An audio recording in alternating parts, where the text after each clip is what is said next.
Yeah, how is every how is everybody?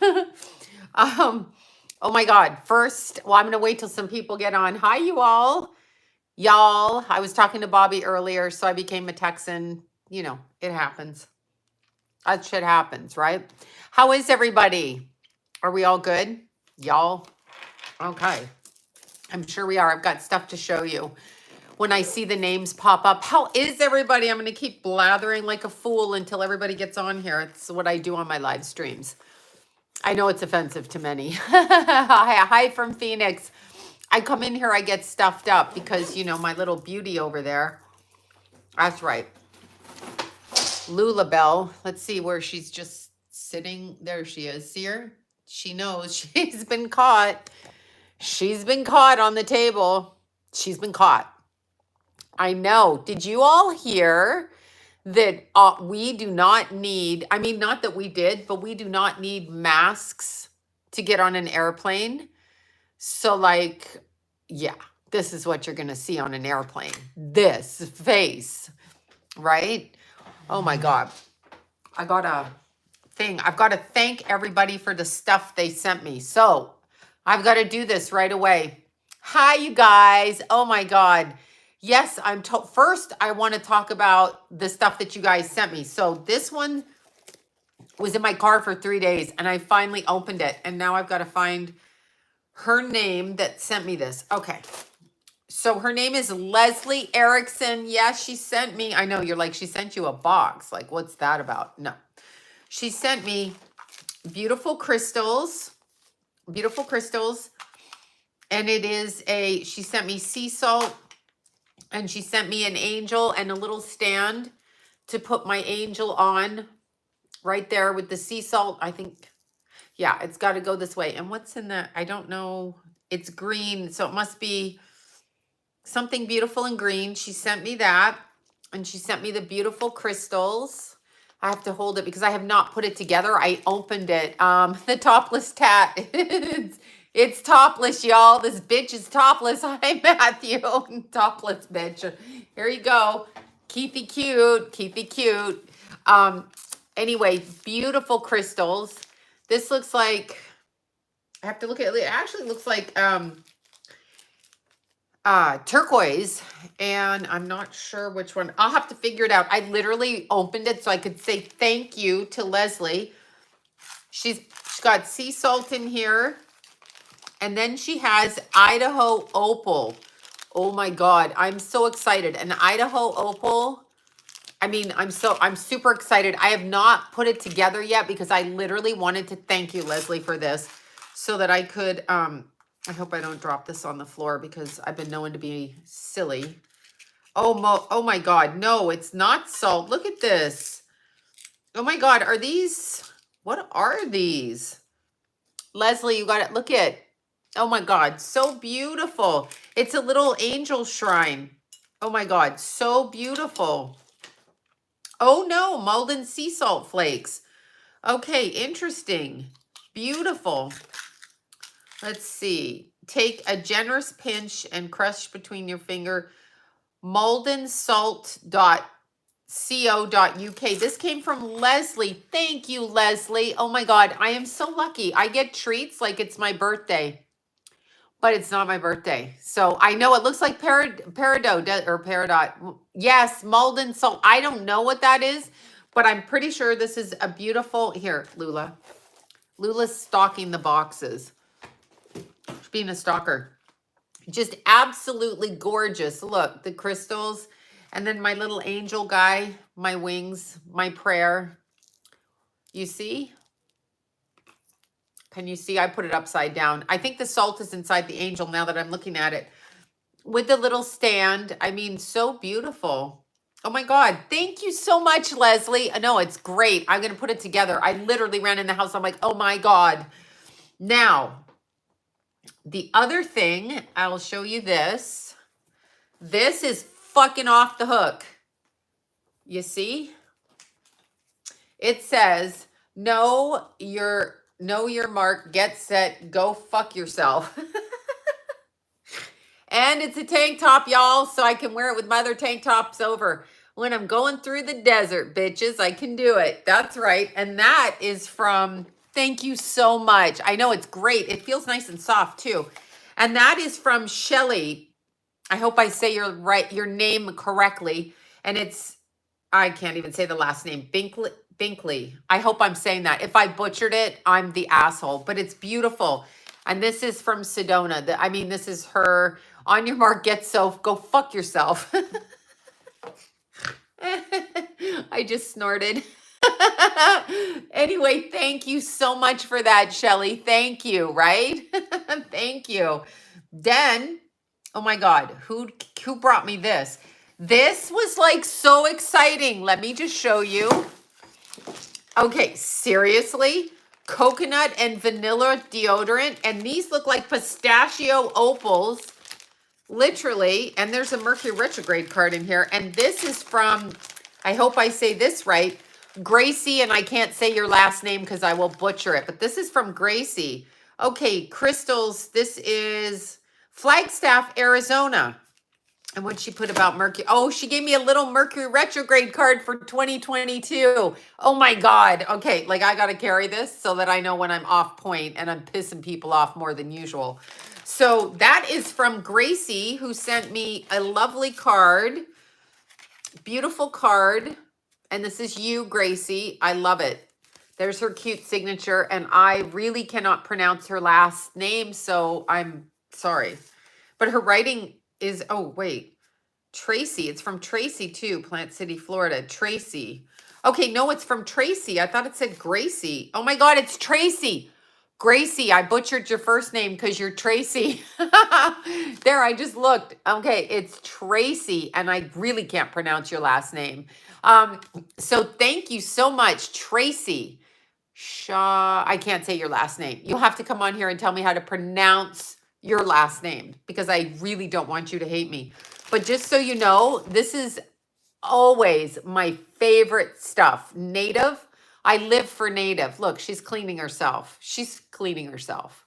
The stripping kitty's cleaning herself. And I believe, literally, I think these are pistachio opal. I'm so excited. Oh my God. Look, y'all. There they are. There they are. Thank you. I know. Look, she's going to start licking herself like a freak. Wait, we have one more thing. And this is from Barbara. And, oh, I don't have it. Oh, maybe I do on this. I don't have it on my phone, but Barbara has a new baby in the family named Adam. And because I never look at my anything ever, little Adam was born in March, I think. I don't know. Native is fantastic. Little Adam, I'm going to have to show his picture tomorrow because I had to use this phone because this phone nearly went dead. But I'm seeing if I can find my messages, and I don't have them on here from Facebook. But little Adam is so freaking precious. He's so cute. And these, here's Barbara's card. Barbara sends me the beautiful, like my obsidian bracelet that I wear. She sends them. And here's her card. Thank you so much for that. I know, I love opals. I live for them. Look at this. I have to show you these because her jewelry making is quite exquisite. So this one is jasper and wood, and it's made with love, but I want you to see jasper and wood. So she ties the energies together and makes these beautiful bracelets. This one I fell in love with, so I'm not giving it away. I'm sorry.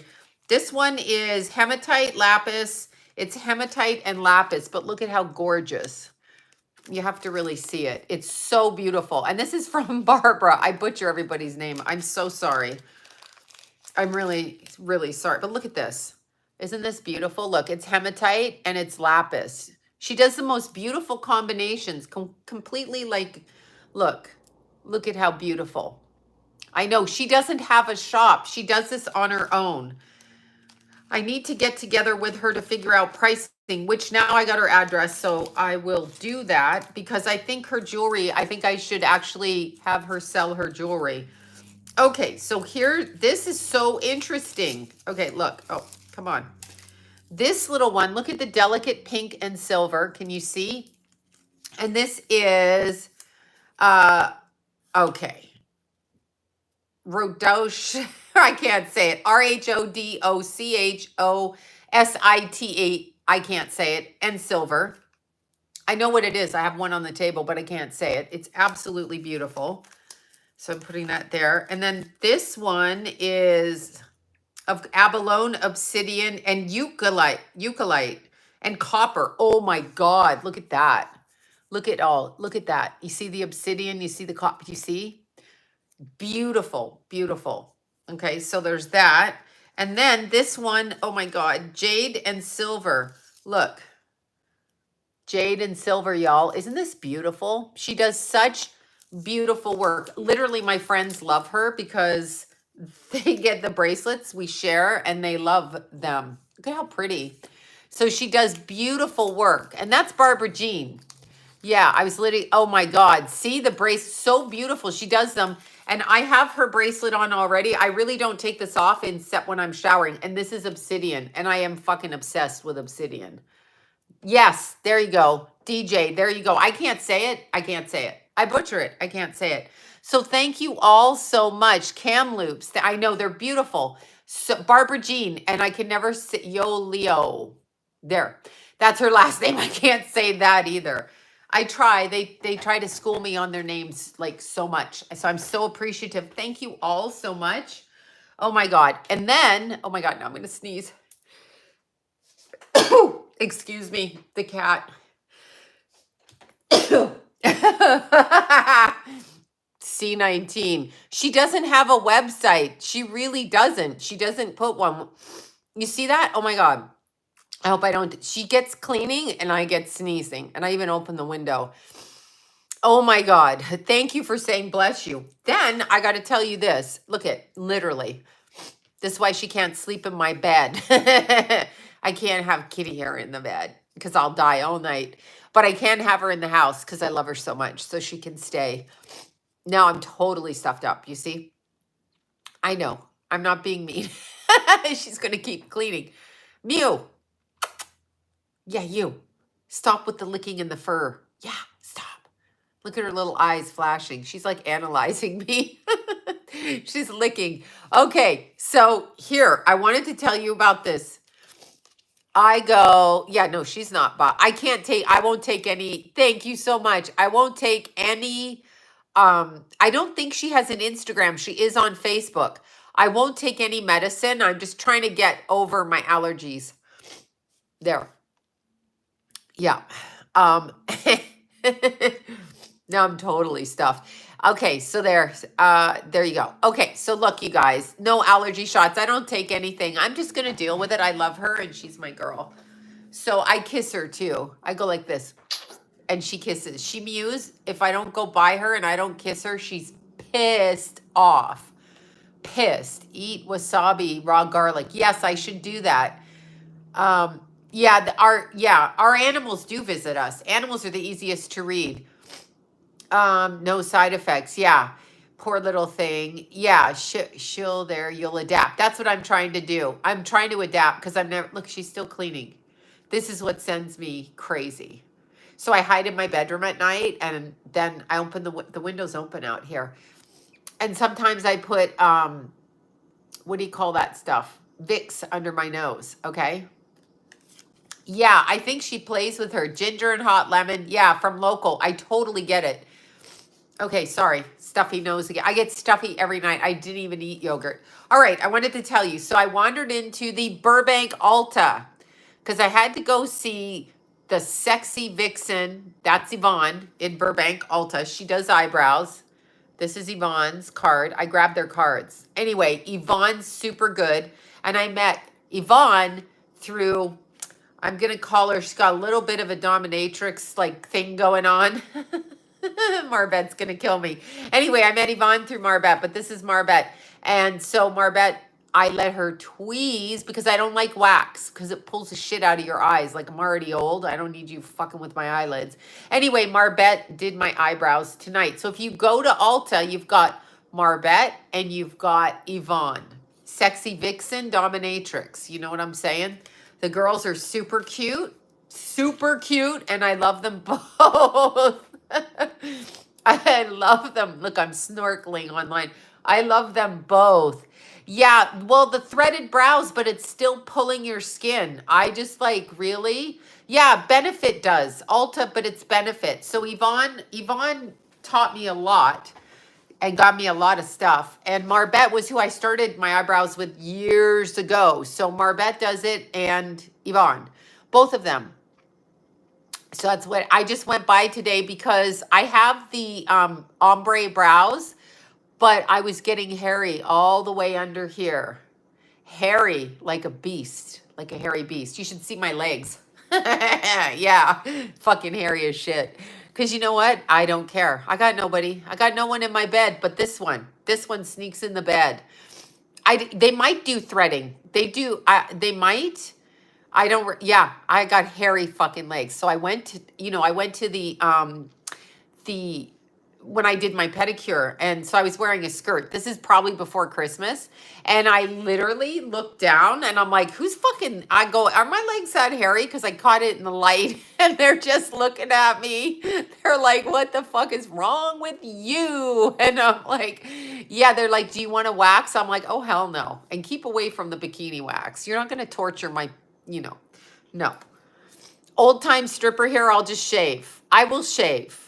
And you can shave with baby powder, but you can't use baby powder because it's actually the baby powder. I do shave daily, but not my legs. I don't care anymore. So I have rabbit fur legs. Anyway, I shave. I'm not doing the bikini wax. No, I'm not. You're not. I expect money if you're going to look down there. I want money on the table. Like I can't, no, even if you're a chick, you fucking need to drop some cash on the table because, it's hard to get the stripper out of the, you know what I'm saying? It's just hard. Yeah, I'm just not doing that. I'm not doing it. Well, I used to shave with baby powder. You know why? Because it stopped you from getting razor burn. But now you can put deodorant on your legs. Don't use baby powder because it's fucking toxic. Yeah, no, I know. I'm talking back in the day. I'm talking in 1982, y'all. 1982. Yeah, that's what I'm talking. Way back then. That's what I'm talking. So 1982, all right? But I'm not using baby powder now. I'm not using baby powder. I'm just saying, oh my God, text just came through. I'm not saying I'm using, I'm saying 1982, y'all, when I was 14, 15, right in there. Exactly. I was using baby powder then. Now you can use deodorant, but now I don't care. Because this bitch is my bedmate, okay? When she sneaks in, she's like a man. She sneaks in. She's like, can I cuddle with you? That's what she does. She goes, can I cuddle with you? And I'm like, oh my God. You're right behind me, Karen. Yeah, she cuddles with me. Ulta in the house, or Utah in the house. I'm like, look, I've got Ulta on the brain. Yeah, so there, I was born. There you go. Yeah, I was literally 14 and 81. Yeah, she sneaks in like a man. She's like, hi, can I cuddle? Can I get under your skirt? Can I cuddle? And I'm like, wait, whoa, are we dating? No, and then I have to throw her out. And then I have to shut the door. And she meows right outside. Mew, mew, mew, mew, mew, like this. And I'm like, whatever, sister. But she is like a man that way. She's like, I just want to, Ulta, it is very, she's like, I just want to come in there and I'm just going to cuddle. I promise I'm just going to cuddle. Then suddenly she's like this. And I'm like, ooh, you're a stalker. Yeah, she's attached. I love her to death. I love her. She gets mad. I'm not shaving my legs. It's her bed. Clearly. When my kids were little, oh my God, I just taught. Thank you, Sunshine Dragonfly. Thank you. Yeah, miscarriages, of course you get to meet those souls. It's not of course, but yes, you do. Sometimes a miscarriage comes about. That's a good question. Sometimes a marriage comes about. You can use conditioner on your legs to shave too, and on your hooch, I'm assuming. But no one's there like this. As I said, it's more my eyebrows that needed to be done for her because she's on my head in the middle of the night. So, eyebrows needed to be, on fleck, but nowhere else. I probably got hairy pits too. I don't care. Maybe mustache hair. Yeah, I'm getting that. How about that? Some mustache hair. Okay, so yes, when you miscarry on the other side, sometimes souls come in for that one experience, okay? For that one experience, meaning to be pregnant, and then they leave. They don't need the whole karma of coming here. And God bless them for getting the fuck out of here. Abortions or termination of pregnancies as well. A lot of people, say that abortion, you're going to go to hell, you're going to do this. Aren't you supposed to pray for that soul? Well, you should pray for every soul, including the ones that are here. That does not mean God abandons them or abandons you because you had a miscarriage or a termination. Termination, yeah, thank you. You're all worthy, silly people. We're all equal here. It's just I'm on the side of the camera with a runny nose and hairy legs. So it's a hairy leg cult. Got it? Hairy leg cult. But a lot of kids grow up on the other side. So sometimes the information that comes, I've got air purifiers in 3. I just have allergies. It's the way it is. It's the fur baby. Tulip was a lot furrier, but she was indoor outdoor. So her litter box was outside, like, and she climbed in and out of the window until she was like very old, and she got kidnapped. And then she never went out again after the kidnapping. She was like, I'm not going out. So anyway, when souls cross over, they can either try to come back through you, right? They can try to come back through you. I get her groomed. She's once a week being groomed. I can get her, God, the souls can come back and you can get pregnant with them. If it's termination and they go like on and you don't get pregnant again, those souls can grow up with you on the other side, or they can come back through another person, another family member, all of those things. And if you miscarriage, those souls can go on. I'll tell you a story. I had, even on my wedding day, I miscarried. That's right. I got married. I was like 5 months pregnant. You got it? 5 months. Hoochie mama here. Pregnant beast. Anyway, I miscarried on my way out the door to my wedding. Okay. So I literally miscarried. And that was like the 3rd time. All right. That was like the 3rd time. Oh, hi, Mindy, for razors. Yeah. You're not fucking waxing it's enough trauma down there after giving birth. I don't need some harsh mama coming in there going, come on, just bend over, lift your leg up, whack. No. No, it wasn't a shotgun wedding. I mean, we just decided to get married. I was 5 months pregnant and I miscarried, and whatever. I saw it. Yeah. Oh, see, you were only 7 weeks. Yeah, I saw it. This is years ago. But anyway, I saw it in the toilet, and we still both went and got married, whatever. I was like, oh, whatever. And I miscarried before that, like 3 times, and then a termination prior to that. So like I was, she got kidnapped in our neighborhood for like 5 days and came back. But anyway, so that's like 4 or 5 kids like that. And the baby that I got pregnant with, 14 miscarriages. Oh my God. See? Oh my God, stillborn. Yes, umbilical cord accident. They scooched through like that. Yeah. That's very difficult. That's a birth of a stillborn. 4-month pregnant bride. I'm a pregnant bride. But then I got married, and then I miscarried on my way out the door. I squished my ass, and I was smoking cigarettes. Don't hate over here. And I may have been drinking at the time, but whatever. I know better now is the point. Stillborn is horrible. But I got pregnant. We got married. Actually, tonight would be my wedding anniversary, March 9th. Okay, so March 9th. And we got married on March 9th. And in October, I got pregnant the following October after we got married. So March, April, May, June, July, August, September, October, 8 months pretty much. I got pregnant with somebody named Chirpy, little Jason. That was the same soul trying to come through every single, I'm a hairy lesbian called. That was the same soul. Jason tried relentlessly. I knew it was his soul every single time I got pregnant with John. I knew it. And he finally came through. And when I was 4 months pregnant, so October, November, December, January, with Jason, the doctor told me, you need bed rest. So I stayed in bed for 2 days. I drank raspberry juice, and I told him, buddy, because I was leaking amniotic fluid. I said, buddy, named Jason, but I didn't figure his name out till I was 6 months pregnant. But I said to him, dude, I said, Jace, I said, you got to stay in or you don't. Like, I'm not going to not do exercise, and I'm not going to, like, I was that selfish, but I can't sit still. That's the truth. I really can't sit still. So anyway, Jason, when he was being born, okay, when I went into labor with little chirps, he literally, okay, I have back labor, so he had to turn around. He was coming out in the water sack, exceptionally psychic baby. So they took a little, the midwife took a little, because I had home births, a little buzz saw like this. And oh, you've been doing waxing for over 20 years. Good for you. I'm afraid to let them near the hooch. No. Because I want to get tipped. Sorry, that's my own. Waxing others and myself. Oh my God, good for you. So you're professional. That's good. I'm just chicken. I'm chicken. But anyway, I went literally, the midwife took a little saw and she had to cut the water sack for Jason because he wasn't coming out. He's a Cancer, absolutely. He wanted to get out and run away, and then he would not come out. He would not come out, okay? He would not come out.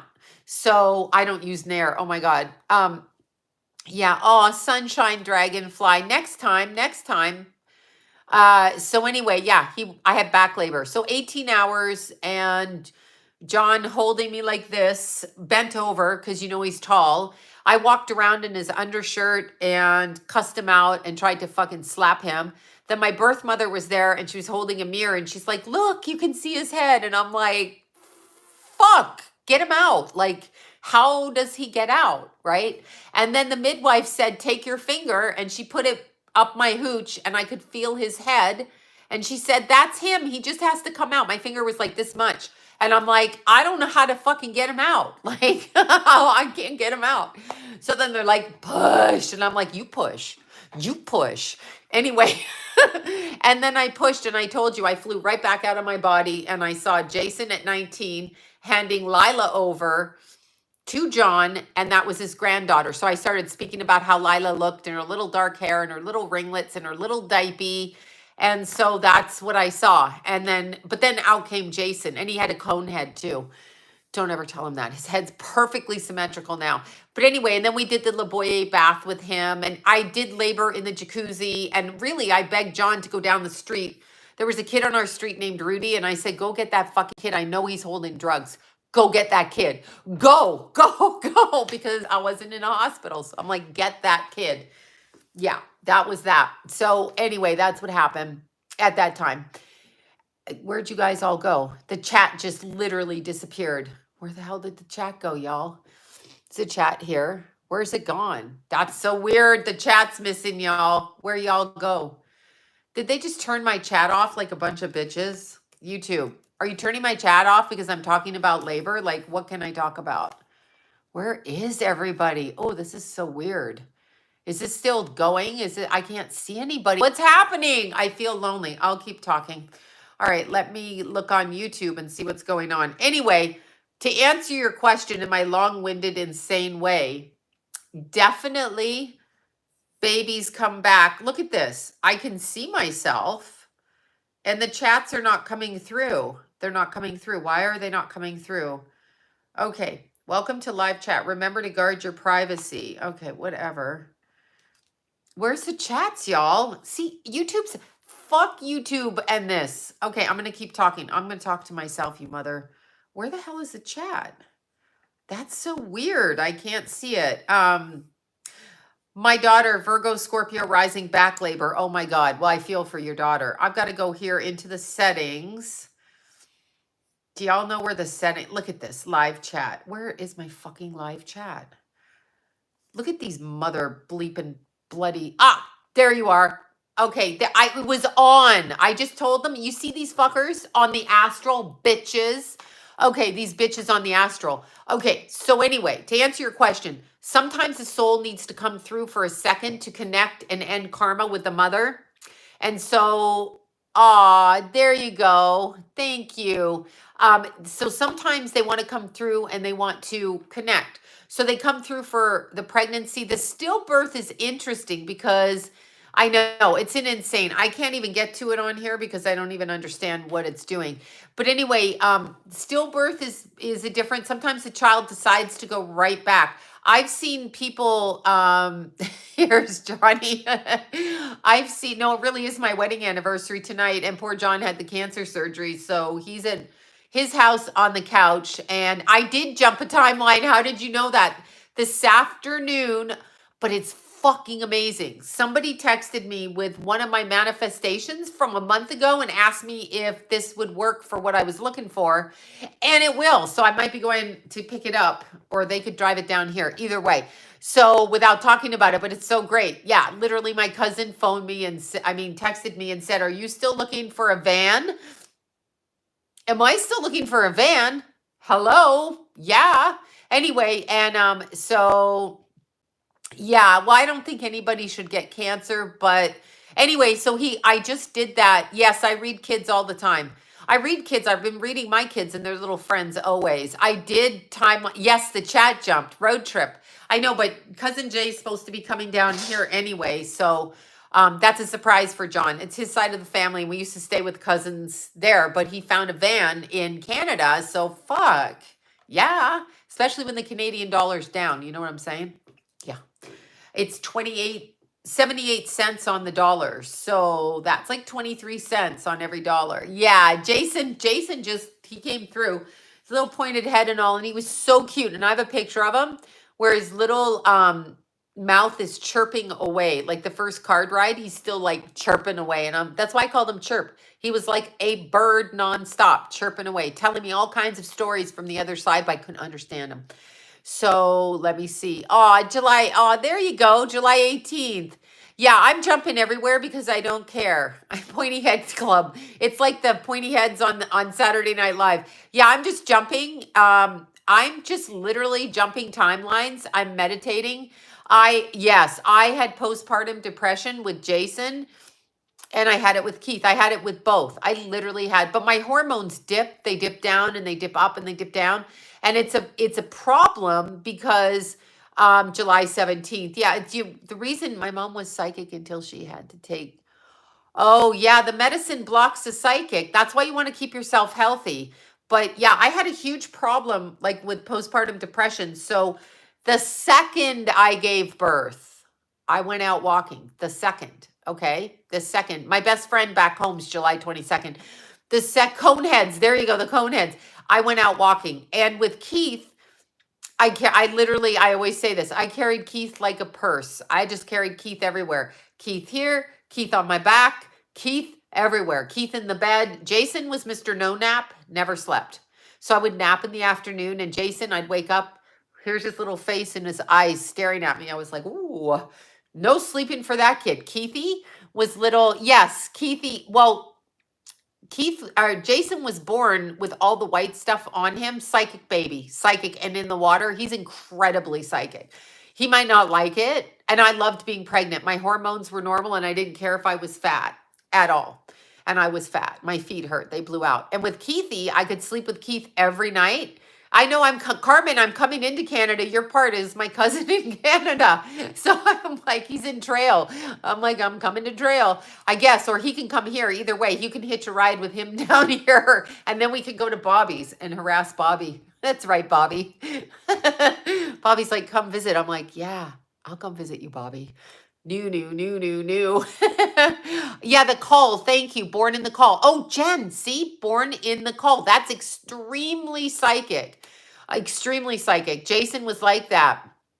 Yeah, come visit. You said cone visit, but I call birth. Yes, that was JC. Keithy napped all the time. Every day, Keithy and I literally slept like our noses together and his sweet little breath on my face. So beautiful. So Keith was my napper. Jason was my no napper. Keith was a Leo rising. Jason, I only gained 26 pounds. Oh my God, you're so lucky. And Jason's an Aries rising. So Mr. Aries rising was on the move, active as hell. And Mr. Leo rising liked to nap with his Leo mommy. So that was so cute. I'm trying to get an appointment with you. Okay, oh my God, full hysterectomy. Oh, honey. Only for me. Wait, wait. Haven't been able to get a full. I also haven't been able to. Oh, haven't been able full hysterectomy. Oh my God, I'm so sorry about that. Yeah, when I open my books back up, I know baby breath is the best. I'm liable to like go to random people's houses and go, you got a baby? Can I nap with your baby? But that would be really weird. Yeah, I'm going to open the calendar up as soon as I can. I gained 40, but no baby, just fat. Yeah, well, I gained with Keith like 90 plus, all fucking fat. But my kids were both slightly over 9 pounds and 22 inches long. So they was big. And yeah, Carmen from Canada. Sloane's coming to visit. Yeah, my babies were big. So big. Big as fuck. They were big. And yeah, Generation X. I'm Generation X. Yeah, so excuse me, knock knock. Can I have your baby? 911. There's some fucking crazy lady trying to take the baby. See, Tracy, 1962, it's very psychic. To be born, yeah, my kids were big. Well, they were big. And I gained a lot of weight, but I was really happy. Really, really happy. Very, very happy being pregnant. I cannot express it. That's really all I wanted in life. I thought I wanted other things, but being pregnant, I was super happy. Thought I wanted other things, but no, I just wanted to be pregnant. Yeah, that's it. Exactly. So there's that. No baby is sleeping, feeding on me. Yeah. Oh, no, I did not eat the fucking placenta. My birthing group, midwife. Okay, so back it on. I love you, Ashley. Oh my God.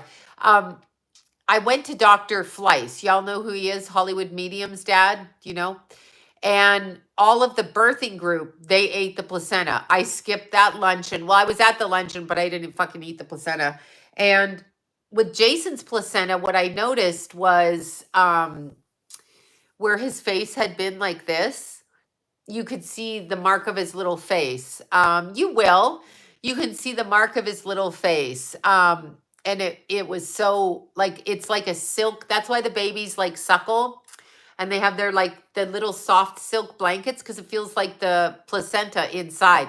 Perfect little expressions of my boy's face. So I always had them pull the placenta up and show me how it looked. Well, you check it anyway. Yeah, you check it anyway because I had a home birth. So you want to make sure everything's there. That there's nothing like, you know what? I did not eat the placenta. Don't look at me. I didn't eat the placenta. No, I didn't. The other people did. I can barely eat regular food from the grocery store. No, the placenta would be more like eating a silk blanket, but it's a little housing. I did not eat it. I didn't eat it. I said, no, thanks. No, no, no, no. I didn't. I think I planted. I don't even know if I did that. I know my mom planted the placentas, but I don't know what she did for me. I was adopted, but my brother, she planted under a tree. But I literally save your cord blood. I thought about that. I'm not the one that invented it. I did not invent eating the placenta. I'm saying these bitches at the baby mama group, they did that. Sloane did not do that. She did not do that. Okay. She did not do that shit. Right. No, I did not. I did want a girl, but I got my rascal pants and my boy. Actually, I didn't want a girl because I didn't want to have a baby that got raped. That's a terrible thing to say, but that actually went through my head. So I wanted boys until I realized that more men like boys than they do little girls. There's a whole bunch of on the down low men who want to fuck little boys. Oh God, did I say that out loud? I'm really sorry. So when I watched the way the men looked at my children, coaches and things like this, I was like, oh God, so I didn't want girls because I didn't want them to be raped. That's the truth. So anyway, I literally learned that they love fucking boys too. So I was like, if some man came around my boy, I was like, what do you want? And the men, I had somebody who Jason was for, and they tried to lure Jason across the street, and he wouldn't listen to me. So fucking arrogant, and just so fucking arrogant. And and he had like a parrot on his arm, and he was calling Jason, and he took one of the neighbor's kids, and one of my friends dated him. I had that whole vision. In my dream where there was a little redheaded boy and his mom at this guy's house. And and telepathically, the little boy told me he was getting raped. And telepathically, I walked by the little boy the next day in the dream, and I could fucking feel it. But I was super psychic then. But when he tried to come to get Jason to cross the street, I said, "Oh fucking Jason Jason was 4, 3, 3.5, 4, maybe 4. And he had his little jean jacket on. He was so cute. And he wanted to go across to see the bird. And I said, I warned my sons. Yeah, I said men fuck boys. Like, just fucking know that. I didn't have a hospital birth, but these people kept their placentas and did whatever. I did not eat my placenta for the 50th fucking time. Anyway, I learned with my boys that men are on the, are on the, I don't know what to say. Men are on the down low and they love to rape kids. So keep your kids away from adults. Just really. Yeah, every child is vulnerable, but I learned how many men, all your coaches, okay, not all, coaches, teachers, my God, they fucking Catholic, priests, don't hate. Anybody in religion, all of that shit. It's terrible. It's terrible. Sheriff deputies, they love raping boys and young boys. So, because it happened to them and it's cyclical and that's what it, is. Any man, and I told my neighbor this, one of my neighbors let the weird guy with the parrot babysit her kids. And then later on, her kids told her that he would like flash them and shit. But anyhow, daycare workers, that's why they go into professions. So what they've done is they've gotten everybody, it's very frightening. And I found pedophiles everywhere, but you know what? Years later, I was right. Tell you a story. When Jason and Keith, Jason was 14, Keith was 3 years younger. So 11, 12, whatever. Jason had just turned 14. So Keithy was 11. And Jason and Tanner and Keithy were in the pool, and there was a bunch of kids in our pool. And the neighbor came by, and his 2 kids were in the pool, okay? This is a true story. This is how arrogant.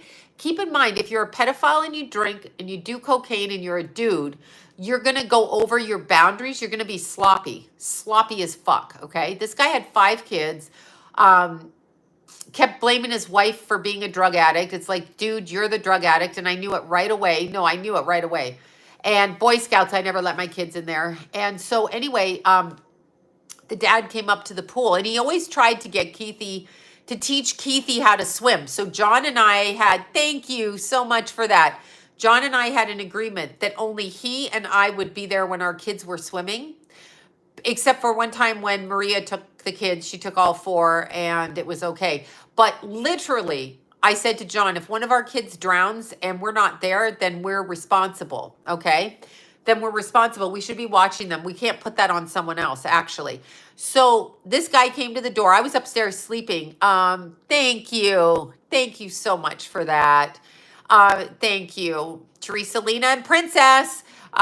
Anyway, one of the dads came to the door. I happened to be listening upstairs, and he's like, I could just teach Keith. He didn't want Jason, because, of course, Jason is like aggro like his mother, right? Keith is more friendly and seems quieter, but still aggro, but not like Jason and Sloan, us 2 over here piss people off. Keithy will piss you off, but he kind of sneaks in with a Scorpio moon, right? So anyway, yeah, the guy came to the door and John's like, no, my wife and I, we are the only ones to take the kids swimming. And he was blah, blah, blah, blah, blah, blah, blah. And I'm thinking to myself, why you want my fucking Keith? You want the blondes? Is that your predilection? You like blonde little boys? Whatever. Anyway, the kids were all in the pool, and there must have been like 13 kids in the pool, including this man's 2 children, okay, which I will not name those 2 children, but they were friends of my kids. Those 2 children were in the pool and could have gone to his house to bring all the pool toys.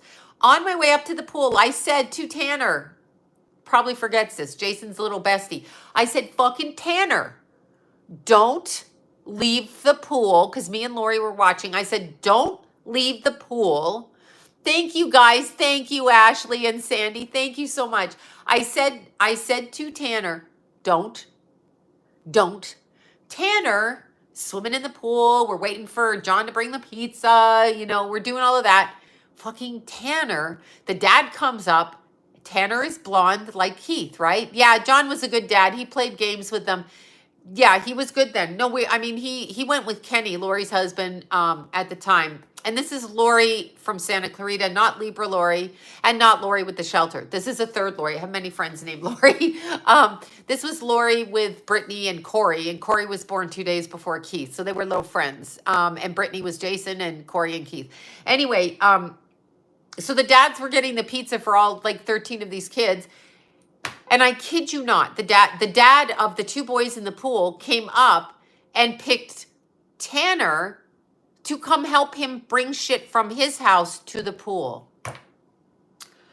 So I cannot leave the pool because I got all these little kids. Some of them are under 10 and some, and I said, fuck, Tanner. He just looks back, he's waving. I'm like, oh my God, right? And there's no cell phones at this point. Or if I had a cell phone, I don't remember, but it wasn't at the pool. So I go to Lori. I go, I'm going to have to leave you here with like 13 kids. And she's like, that's okay. I think they're fine, right? So I'm looking at the dad's 2 kids and they're swimming away in the pool there. I go, Keith literally gets out of the pool, can read my mind, and Keith goes, I'll go get him, rolls his eyes. Jason is having fun, it's his birthday. So I go to Keith, no, you won't, because Keithy's little, right? I go, you come back here. I don't need 2 of you blondes going down there. No, it's a true story.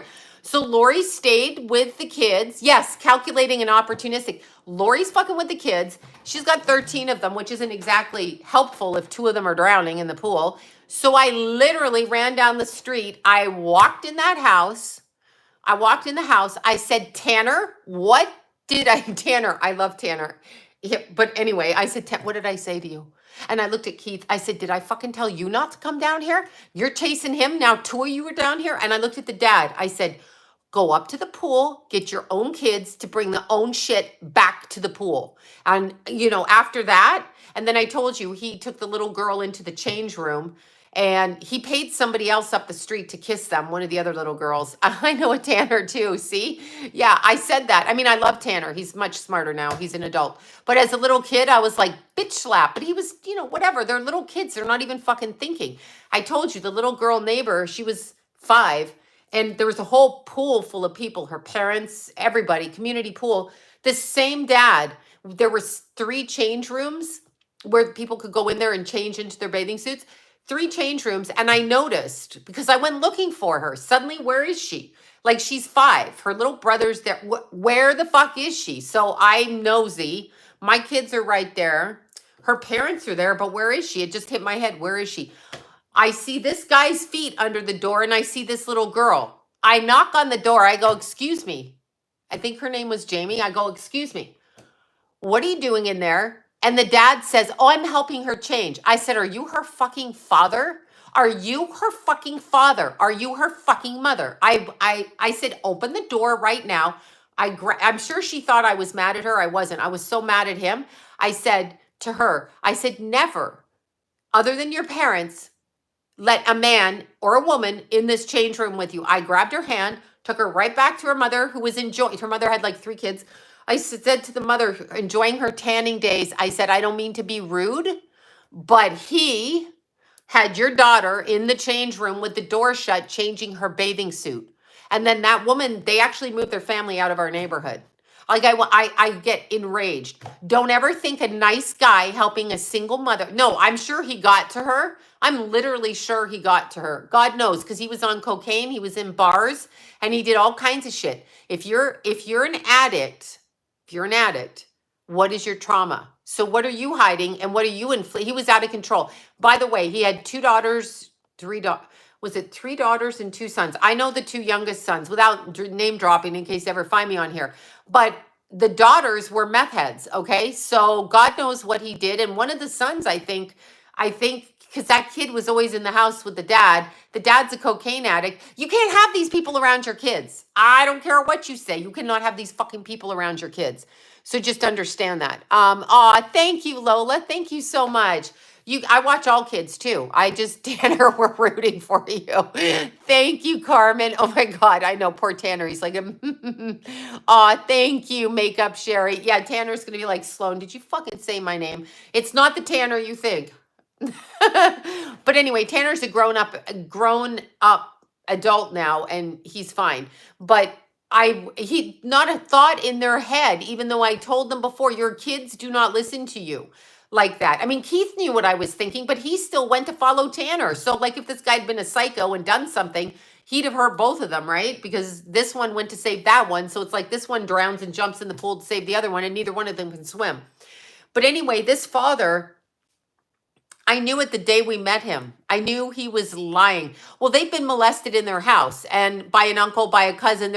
You've got to watch people who drink and do cocaine because they're not clear. If you're an addict, you're hiding something. So if your boundaries are extended and extended, then when you do the drugs, you're more apt to like be out of control. So I saw a lot of it. I saw it from our neighbors in Burbank. I saw it in Santa Clarita. I saw it, down the street. I saw it. This father is a predator. Thank goodness. Yeah, no, he was a total. I saw it, but I hate them. I get an instant hate from you. Like if I see you and I get anything, you don't charm me. You don't impress me. There's nothing with your fucking money that's going to do anything. I don't like their walls come down when I can really read that. It was a joke in our family. I have like pedo radar, literally have pedo radar. But it's terrible because these men, they drink and they're like, oh, they're just alcoholics. A lot of them cover that up and they're like, I can't remember. I can't remember. You remember very well. That's why you took the drink. So it gave you the courage to go molest someone's child. You fucking assholes. Anyway, so yeah, I can see it. And any man be very careful if you're a single mother and a man comes to you because you have children and offers to babysit. I don't let men babysit. Like, I'm sorry. You're not babysitting, unless I'm marrying you. And even then, if you're a stepfather, I've got to really vet you. And I don't have a stepfathers for my kids. But men, no. See, when a single mother works so much, thank you for that. Thank you so much. When single mothers work so much and they have so much shame and they're so tired and it's exhausting, a man comes through. And if your father or grandfather molested you, do not think it's about you. That's the hugest thing of like transitional generational sexual abuse, is that the sexual abuse victim actually thinks that they're the ones because the person put the shame on them. So they think that they're the ones that caused it. And so they think that it won't happen to their kids and they'll put their kids in the same situation. Oh, that's Uncle whoever. Well, Uncle is fucking drunk and he wants your kid to sit on his knee. Any man that does that, fuck no. Any man that sexualizes a child, hell no. No, it happens. It happens so much. It happens so much. Okay, which rocks? I did. Wait, who is this? Who is this? Oh my God, they're my whole thing. Wait, Sloan, please tell me. Yes, Leslie, I brought you up at the beginning. They're all here. I've never seen this. Look, it's all here. I showed everybody. I haven't put it together. Leslie, thank you so much. I did. Just beautiful. And the Malden salt. So pretty. I did. Thank you for that. I absolutely did. I brought it up at the very beginning to thank everybody. I did. I have to put it together. Thank you so much. I don't think it's a sickness. I think they are taking the energies. I think they are taking the energies of the children and they justify it. Then they do more drugs. So if you're leaving your kid at home with an alcoholic, you're fucking insane because they do shit. If you're leaving your kid at home with a cocaine addict, you're fucking insane because they do shit. No drinking, no drugs, because you know what? They have shitty friends. Their friends are shitty, and their shitty friends come in your house around your kids while usually the mom's at work. Usually the mom is working, and the stupid stepfather, grandfather, whatever, father, these people will sit there and they'll drink with their friends. And let's say you do a line of Coke and something and you pass out and your perverted friend, which I've heard as well, comes in and does that. Thank you for that. Be very careful. Alcoholics should not be raising children. Drug addicts should not be raising children, period. I know, but you love him. He's an alcoholic. I get it. Believe you me. But they are the most disappointing human beings on planet Earth because they will cross boundaries with their mouth, with their fucking fists, with everything. At least if you have a sober parent and they lose their temper, you know where that's coming from. You literally, other women should support mothers without men. Another thing, when my kids were little, I let them sleep, no men in the house. I don't let men babysit. I never did. If a man talked to my kids, I was like, what the fuck do you want? I was just like, what do you want? What do you want? What do you want? But I will say this, we had another pedophile in our neighborhood, and I never knew that that person was that. I just found out recently, and I won't out the person or the family, but I found out recently, and that one kind of, the only thing I could tell you is that he was a much older man than his wife, and that the wife was a single mother with kids already. And then, you know, I would say the age difference and the fact that she had kids might have made me suspect, but I never noticed it from him. So he's one person that got by me. He's literally one person that got by me, but I'm not necessarily, I can only conclude that my mother got off on it. Yeah, well, some women will keep a man by pimping their daughters out or their sons. There's a lot of shit that goes on. There's so much shit. You have no idea.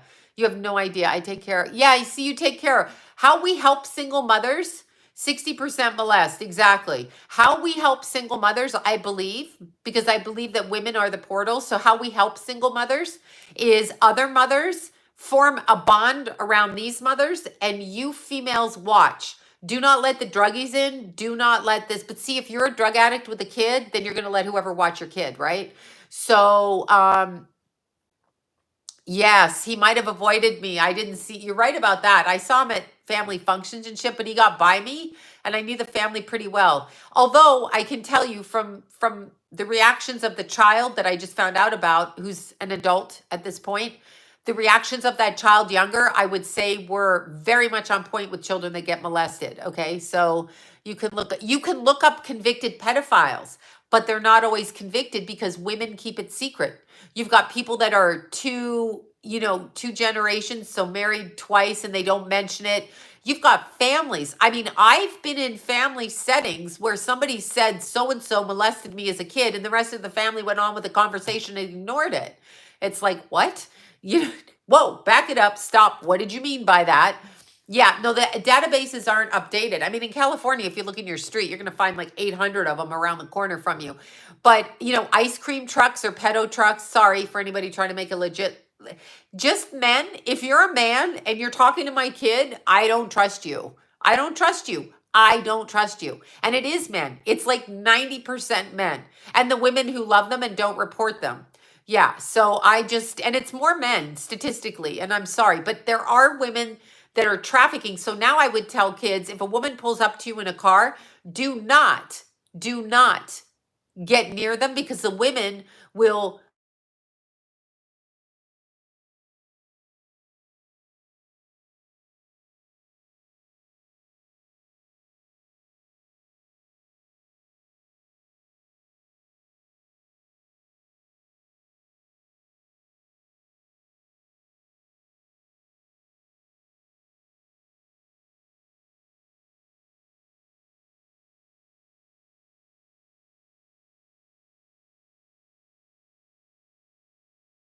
This is woman back.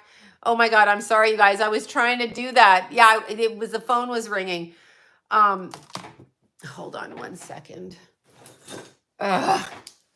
I hate this. It's supposed to, I have to find shit. All right, hold on. Okay. Sorry, you guys. I have to do this because I think someone doesn't have Deanna's number. Okay.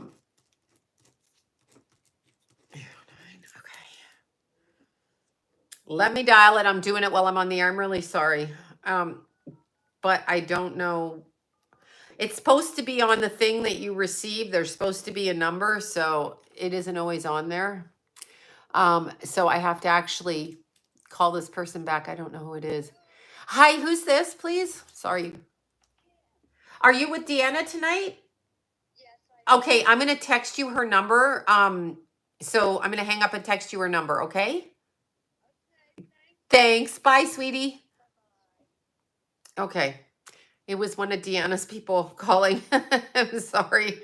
So I want to text her. So there, thank y'all for being patient.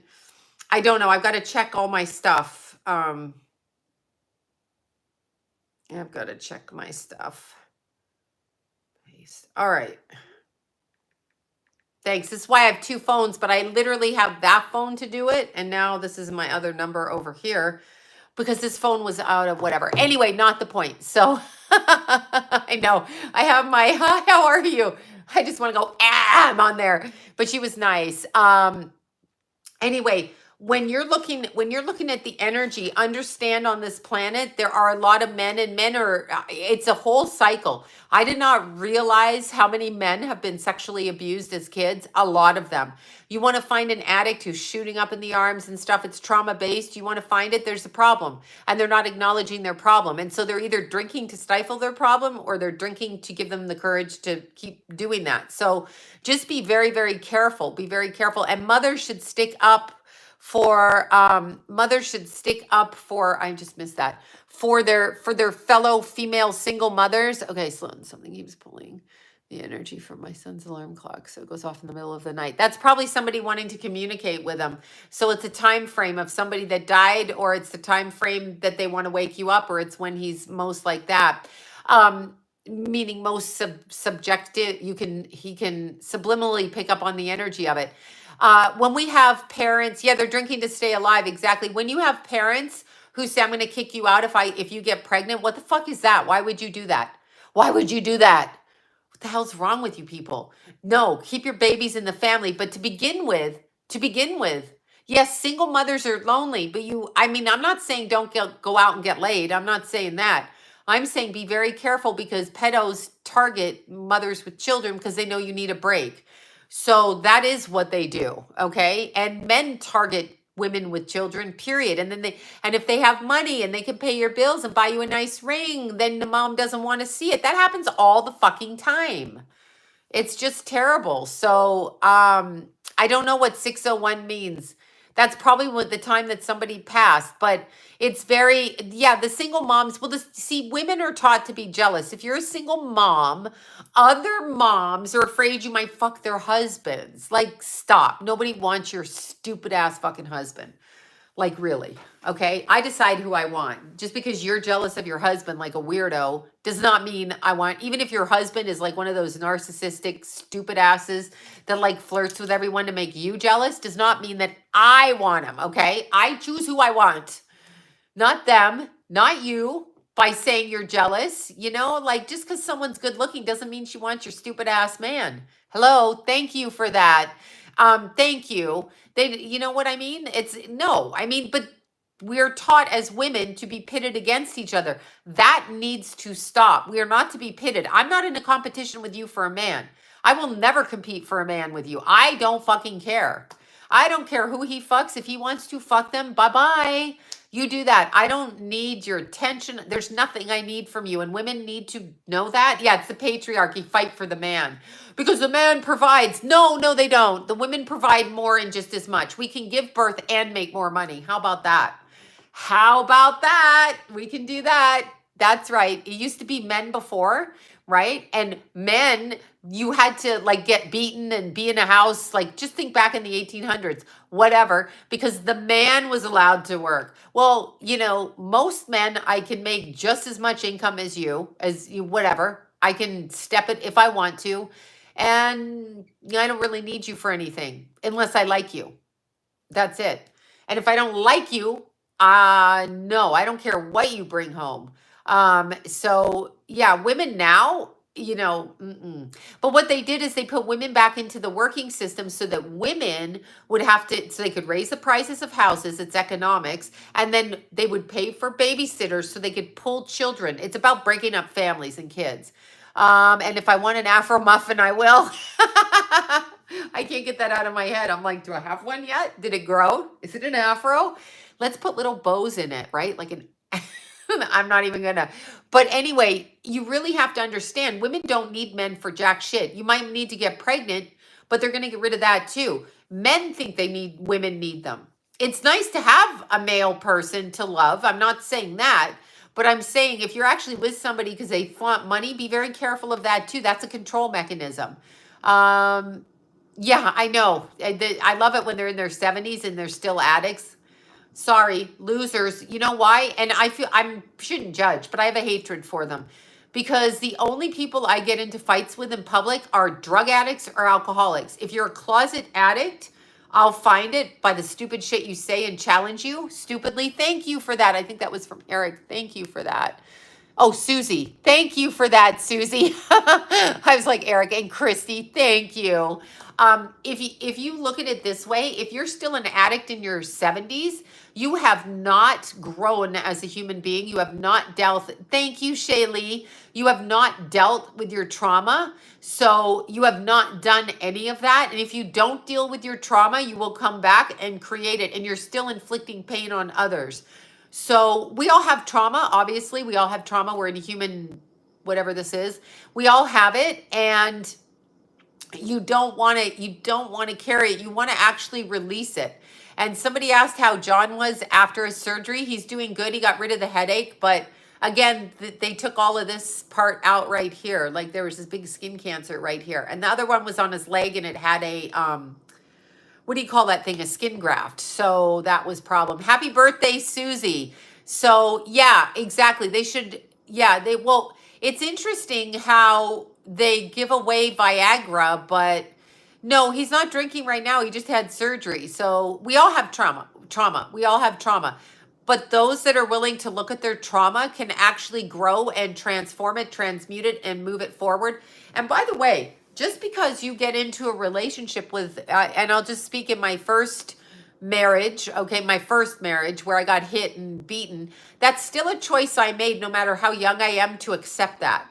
So I have to go through trauma until I can accept that. Do you know what I'm saying? Accept why I'm choosing that. Why would I think that that was okay? That's a trauma. So I'm learning how to set boundaries. It's been very fucking hard for me because I'm used to being a doormat and a squat maid in the house. That's what I was for the boys. And whatever.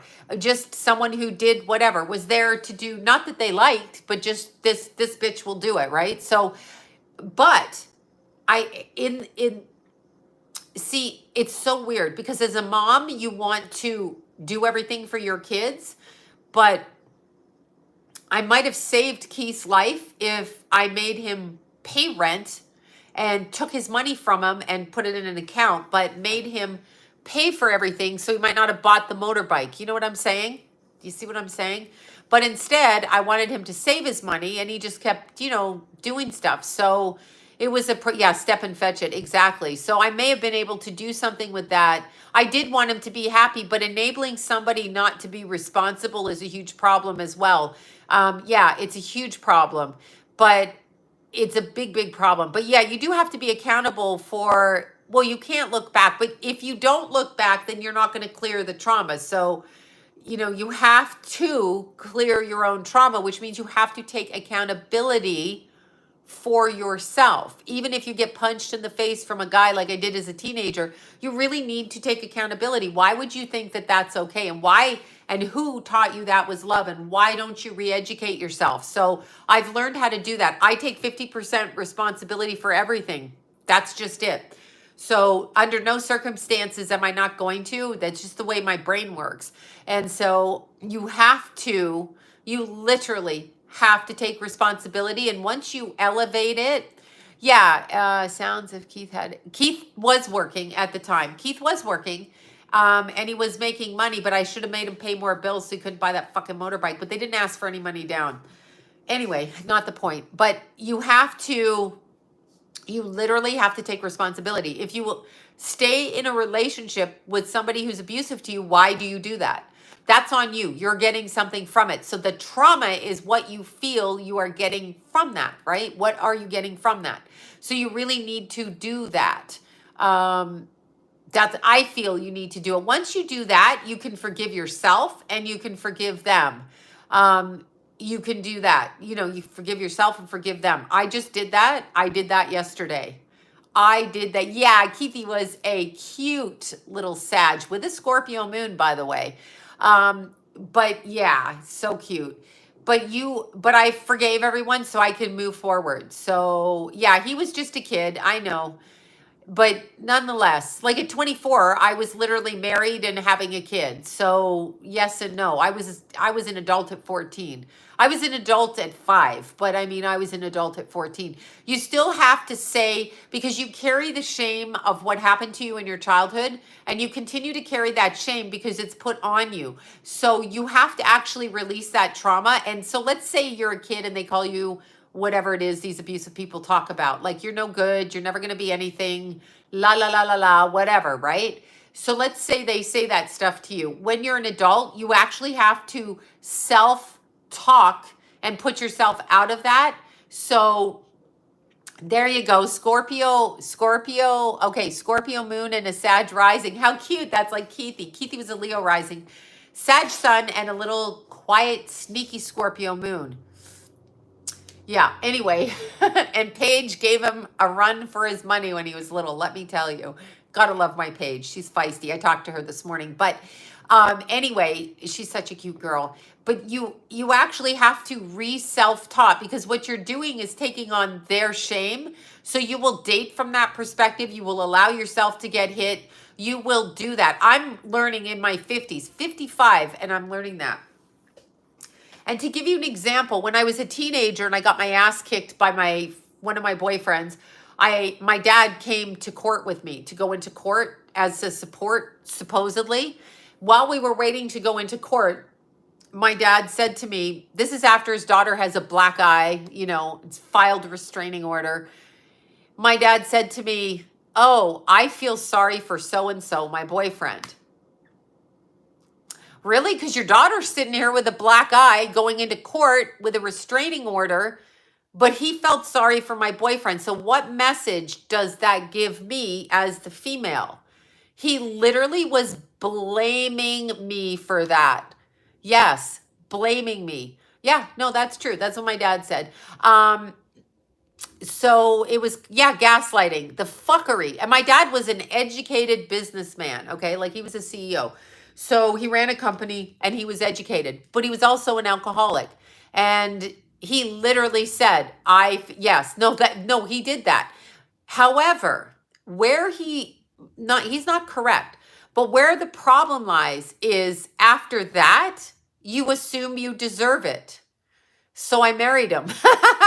And that was my choice.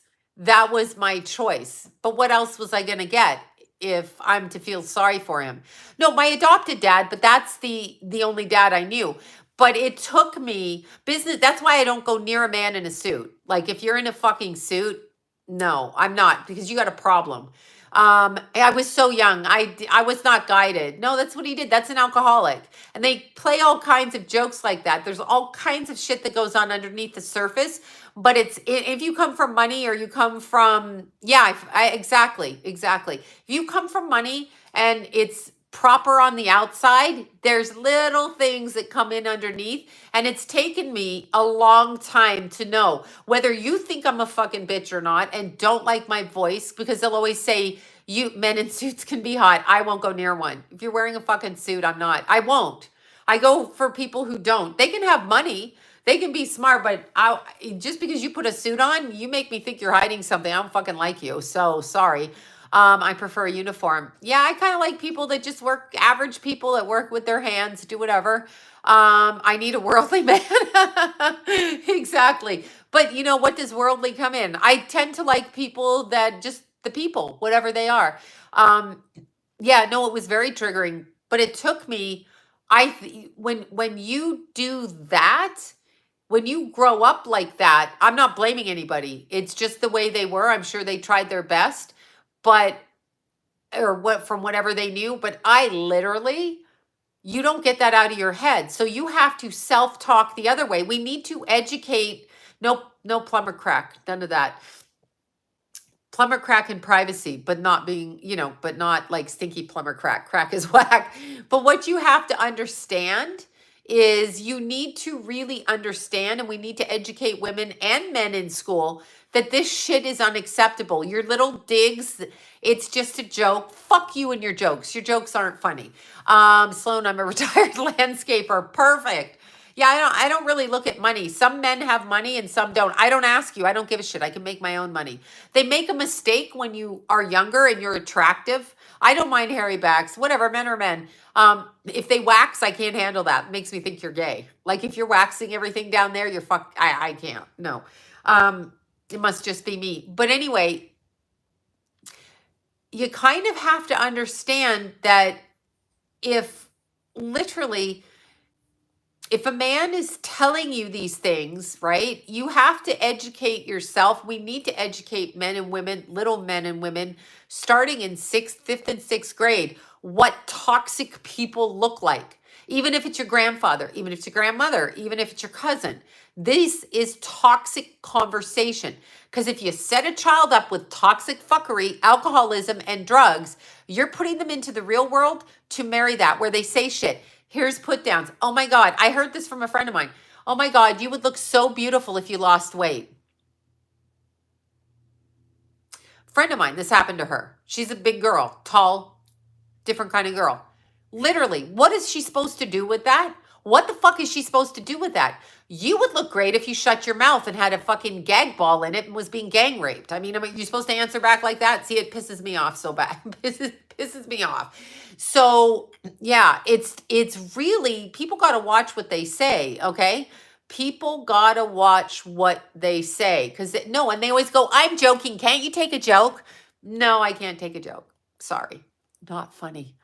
Not funny. I can't take a joke. I don't find it fucking funny. You're not funny. Are you up on stage? Are you a comedian? Is this how you make your living? Because you're not funny. So it's not funny. If you're making a joke where I feel uncomfortable, you are not funny. Yeah, someone told you look better fat. Thank you. Are you using the word fat, or is it P-H-A-T and I'm fat? Or am I fat, F-A-T? Like Oprah fat or P-H-A-T gangbanger fat? Which one is it? Am I cool or am I just a fat fuck? I mean, Jesus, or, you have acne on fat, cool, fat. But is it that, or fat, right? Am I fat? It's jokes at your expense. And then they gaslight you and say, oh, I'm joking.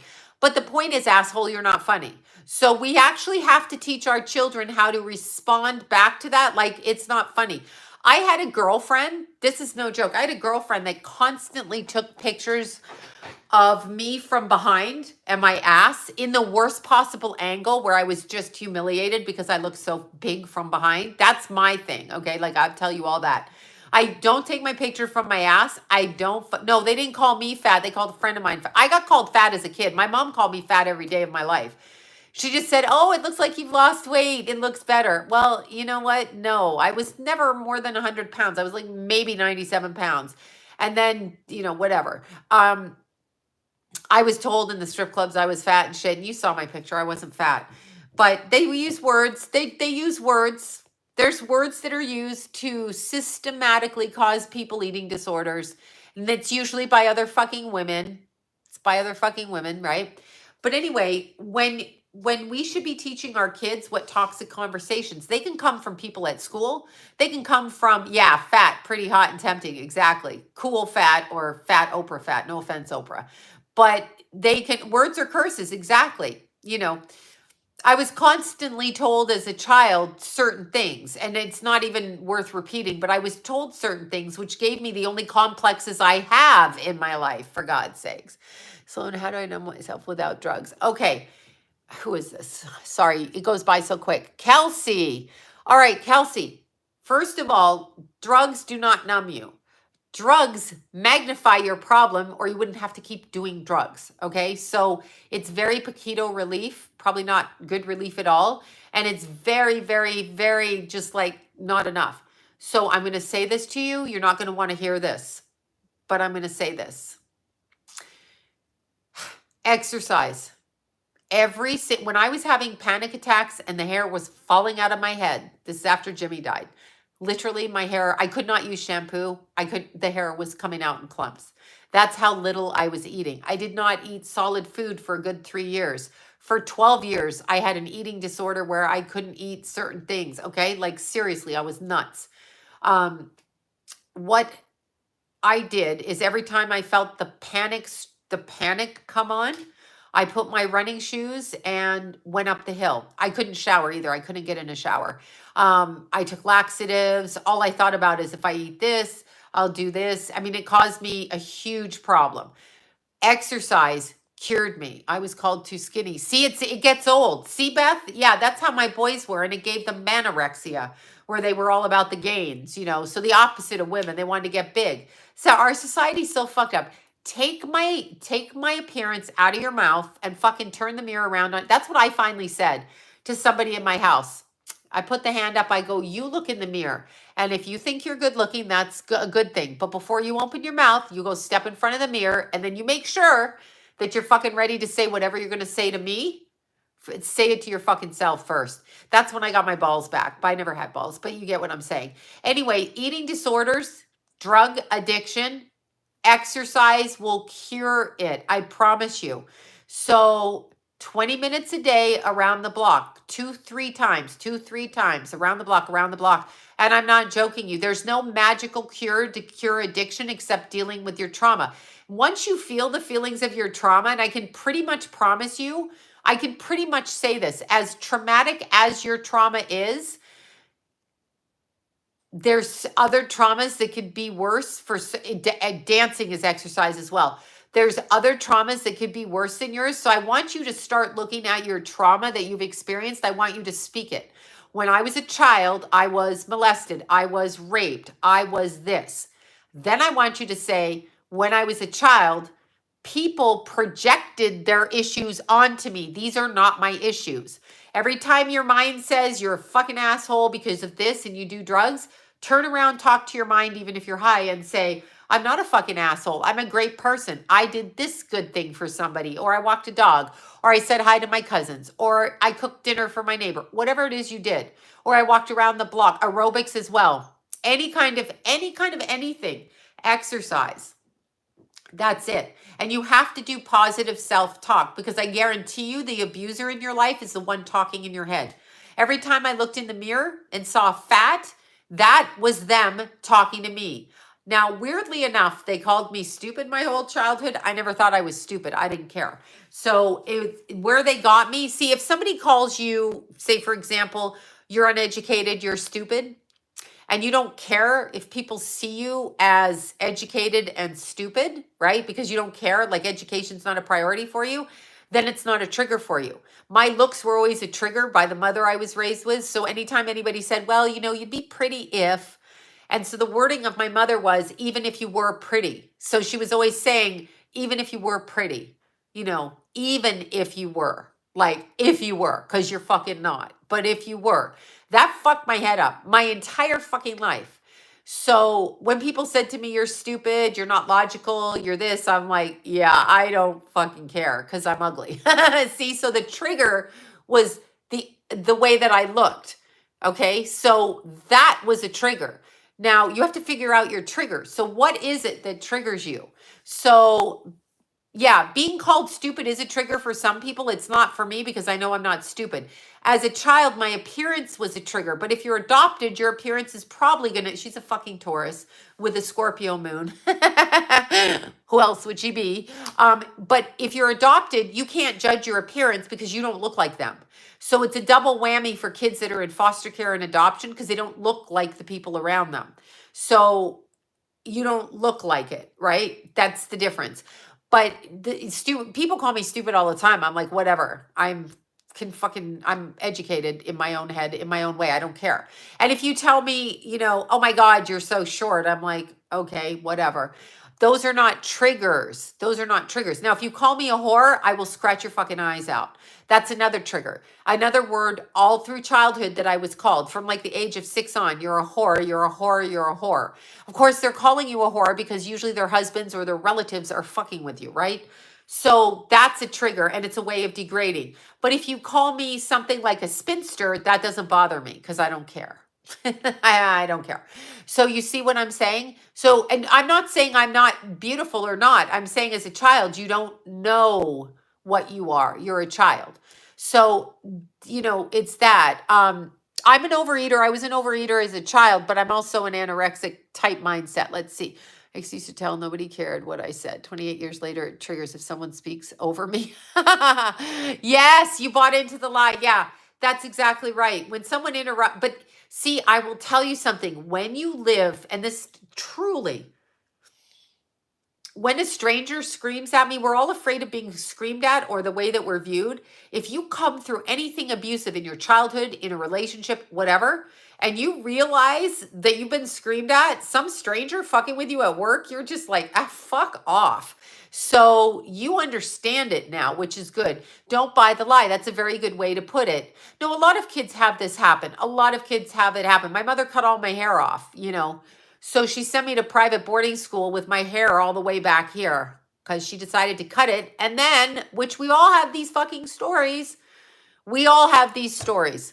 Decided to cut it off and made me stand in front of my father and tell him I did it to myself. I did not do it to myself. 55 years later. No, I think I was 12. I did not do it to myself. 40 years later. I did not.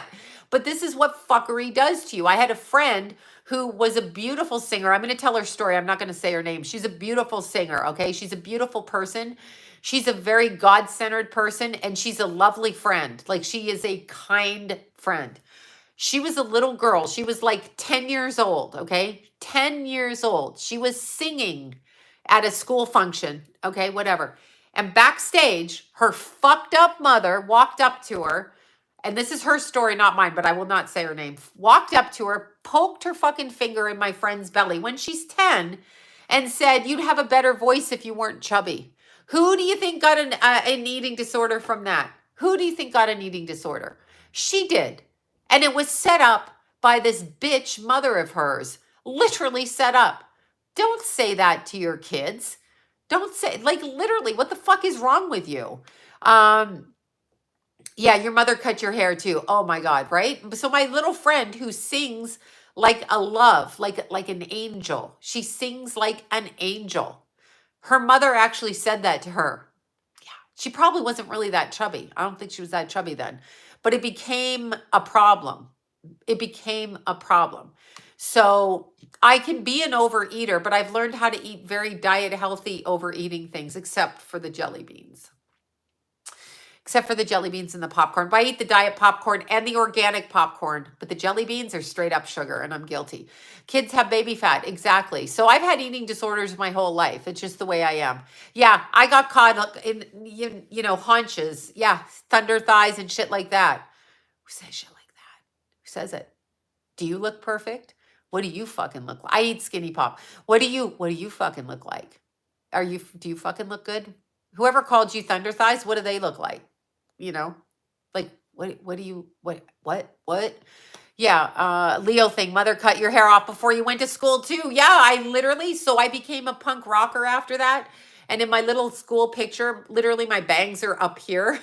So I let this go all curly, and I did punk, and then I put dark makeup on, and that's how I turned that. But it was devastating. Like, I literally hid my head. And I would sleep and pull my hair like this and hope it would grow. It doesn't come out of your scalp like that. Just FYI. Just FYI. The harder you pull on it, it's not fucking growing. Yeah, well, it was a way to take, adoptive mothers want a man and they want a kid, but not all of them, don't get mad at me, but they want the presentation of a child in a family with, and if they can't do it quick enough to trap a man, they're going to get a baby. So, and my grandparents, one of my grandparents was really sweet. She was so sweet to me. But my grandfather was like, you shouldn't, that side of the family, they didn't want my dad adopting in the family. They didn't want like this blood from the garbage bin over here, which is how it was described to me. So, yeah, exactly. It just was a fucking problem in the family. So my mother put that on me as a child. Maybe she wanted a child and she was unable to control her weird behavior. Well, Stockholm Syndrome, let's talk about Stockholm Syndrome, because there's another word. Sometimes you hear children of severe abuse love their parent that abused them, and that's called a trauma bond. And so my mother's permed her hair and now it won't grow. My mom's mother permed her hair and when she was too young for it. Exactly. Some people do fucking crazy shit. Crazy shit. Crazy. Just crazy. One of the other things with my mother was, even if you could make a living talking, do you really think that's a good career? Yes, bitch, I do. Yes, bitch, I do. She was always like, you need to be a secretary and find someone to marry. I would rather die than be, or then she would say, you could go into real estate. On what planet do you think I want to sell property? Taurus person, I don't want to sell property. And then she would say, it's just as easy to marry a rich man as a poor man. And I said, I'm going to marry a man I want to marry, whether he's rich or poor, because I can make my own money. Yeah. So, whatever, right? I know. It's like, whatever. Yeah. So it's a real problem with people, what we say. What happened to Celine? She's terribly skinny. I guess that might be Chrome, Google Chrome. Chrome and Andro. But here's the thing. Stockholm Syndrome is really a trauma bond. So just like Patty Hearst, do you remember Patty Hearst? Just like Patty Hearst when she was, young and she went with her, whatever the hell those people, the something army, I can't even remember it. She was still friendly with them, even though they were arrested, even though they kidnapped her, even though they took money. Because what they do is they beat the child, the person they kidnap. It's complex PTSD. I'm pretty sure I still have it. I have it when I hear motorbikes now. And if someone starts screaming, it's almost like I don't know whether to punch them in the face or back away. Like it's a reaction for me at a certain time. And yeah, there, Symbionese Liberation Army, whatever that means. Symbionese. I don't even know. I remember that. Something Liberation Army. I'm with you on that. So what I think it is I think these people are trauma bonded, Stockholm Syndrome. So if you're locked in a cage like a dog being tortured, and then your torturer comes and brings you a hamburger, you're going to be nice to him because you got the fucking hamburger. That's what it is. When your lover beats you and there's those good moments, you're fixated on those because it does alter your brain chemistry. And because you've lived in that state so long. Once you get out of it and you can see it, I wish someone brought me a hamburger. Exactly. You're like, I would like, excuse me, can I have a hamburger? So yeah, that's what it is. But it happens. Celine looks drained because she's not getting her blood cult protein drink that she gets. Chrome. Put the A word in front of the last word, chrome, and that's what she gets. But you have to understand a trauma bond. And a lot of people that are in an abusive marriage, whatever the payoff is. But I think, and disassociation, yeah, I have dissociative disorder and all of those things. I actually think in my particular instance that when you step out of whatever it is, your childhood, whatever it is, breadcrumbing, however you want to word it. When I look at myself, I have codependency. So I don't recall being codependent as a child, but I have codependency now. So, and my thing is always flight. Like, as soon as someone does something, I'm like, flight, goodbye, la, la, la. Even if they say something nice, if it's too nice, I'm like, oh my God, you're trying to control me, and I'm out the door. So it's a problem. It's a problem for me. It's a problem. And so I think it's a codependent thing. So I'm doing my best to not be, and I'm a fighter, so I will argue. So here's the thing too. You need to understand that when somebody makes you prove your existence to them, who the actual flying fuck are they to make you prove yourself? In an argument where you're like, no, I'm a good person. No, I didn't cheat. You could say it once. I don't know what you're talking about. You're full of shit. You could say it once.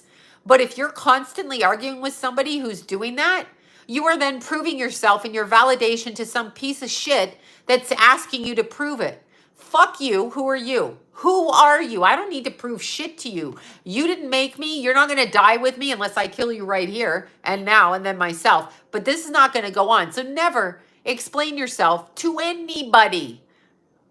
Prove it. Fuck you. Someone says that to me. Oh, I don't believe you. You know what? Because that's how they used to get me to argue. I don't believe you. And I thought if I proved it, you would love me. Like you would know I was a good person. Guess what? They're invested in not knowing you're a good person. So here's the thing. I don't care what you think.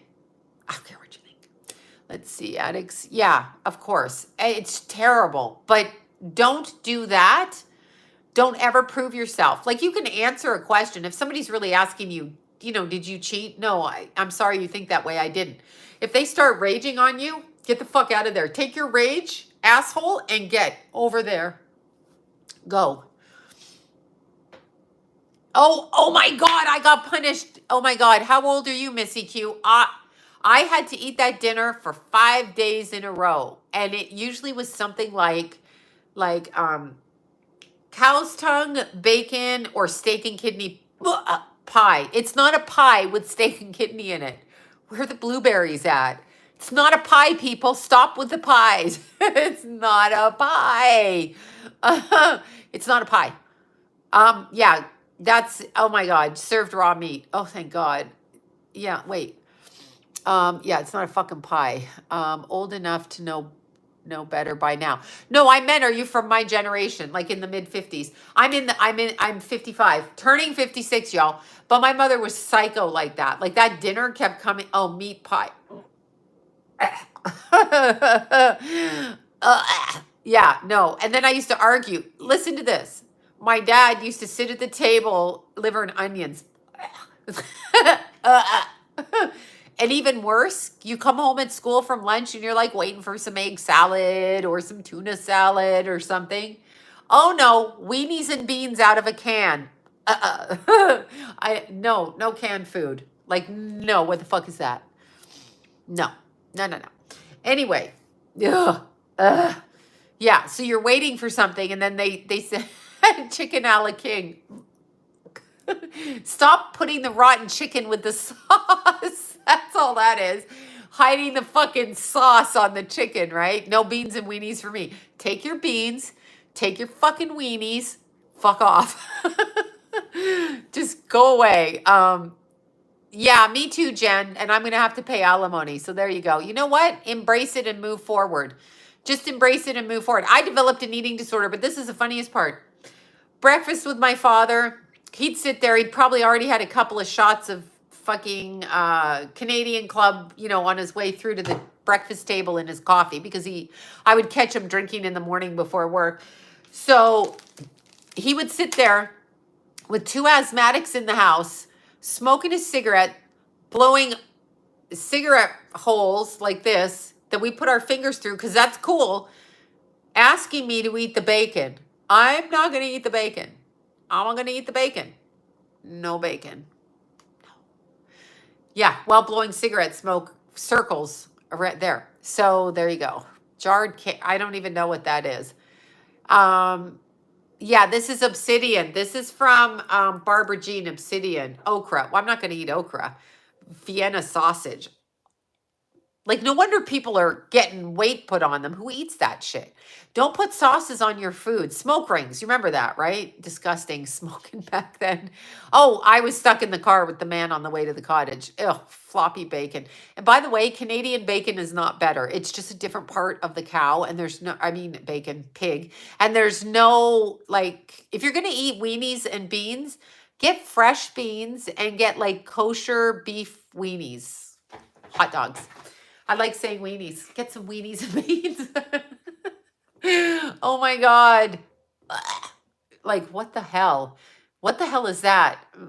Yes, my parents smoked with the windows up in the car.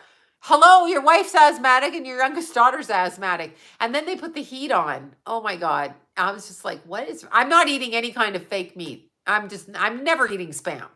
What is Spam? Like they got nails in Spam, as in hoof nails. Oh God, no. I smoke in the grocery store. It's stressful. I know. I know it's ham, right? It's round slices of ham. Everybody's like, oh my God, I really love, I want a pizza. I want a pizza with pineapple and Canadian bacon. Okay, assholes, there's no such thing as Canadian bacon. Shut the fuck up. It's a style of cut. Exactly. So it's called Canadian ham. It's just fucking ham. It's round. Okay? It's round and they cut it up. It's a round. It's wherever the cut is. I don't remember. But no, I did not hear of SOUSE. I don't want it. Whatever it is. No. No, I wouldn't eat Spam. Nobody I knew. No, Spam. Sorry. Spam free zone over here. Pimento cheese on crackers. Yeah, I love pineapples on pizza because it like helps your digestion from the bromelain, and bruises. Should you be getting punched out at the dinner table for not eating the bacon, the pineapple on the pizza will actually cure the bruises. Impossible. No. I went out with a friend of mine and we had We ordered, I forget what we ordered, but the Impossible Burger was one of them. And he looks at me and I look at him and we're like, nope, we're not eating that. Absolutely not. No, no, no, no, no. Never. I hate, yeah. She's been, look at this. She likes to shower publicly. I do love baked beans and it's like speed and it keeps you youthful. I know she's cleaning herself again. I can't do spam. I don't even I saw a young woman ordering it in the store in front of me and I was like, "Are you from 1920? Like did somebody tell you that this was actually a food?" Like I don't understand what people put into their bodies. I really don't. So, I know. Hey, Lula. Yeah, you're on camera. And eggnog. Oh my God. No, no. Eggnog is just like fatty. No, there's so much stuff they give us and it's like whatever. Look, she's going to just keep doing it. It's whatever it is. But my point is, as you grow up and once you realize the way you want to be spoken to and what you don't want to accept, which means risking the fact that you might not have that person in your life. Like if you set a boundary, they might leave. And if they set its hoofs on something, if you, I won't eat sardines. Oh, hell no. If you set a boundary with somebody and they don't want to be your friend, the codependency comes in because you're afraid to set the boundary because they've made you feel like you're not valuable. You're not valuable and it's not unconditional friendship or unconditional love. So you have to set your, I'm not eating cow balls or brains or hoofs or anything. So just no. You have to understand that you risk losing people when you set a boundary. If somebody truly loves you as a friend or a person, they will step forward and say, "I'm sorry I did that to you." And they will apologize. No cow's tongue. No, my mother was a fan of the cow's tongue with mayonnaise and lettuce. I'd get to school, throw it in there. I couldn't even trade my lunch. The kids are like, "No, I'm sorry. Where's the peanut butter?"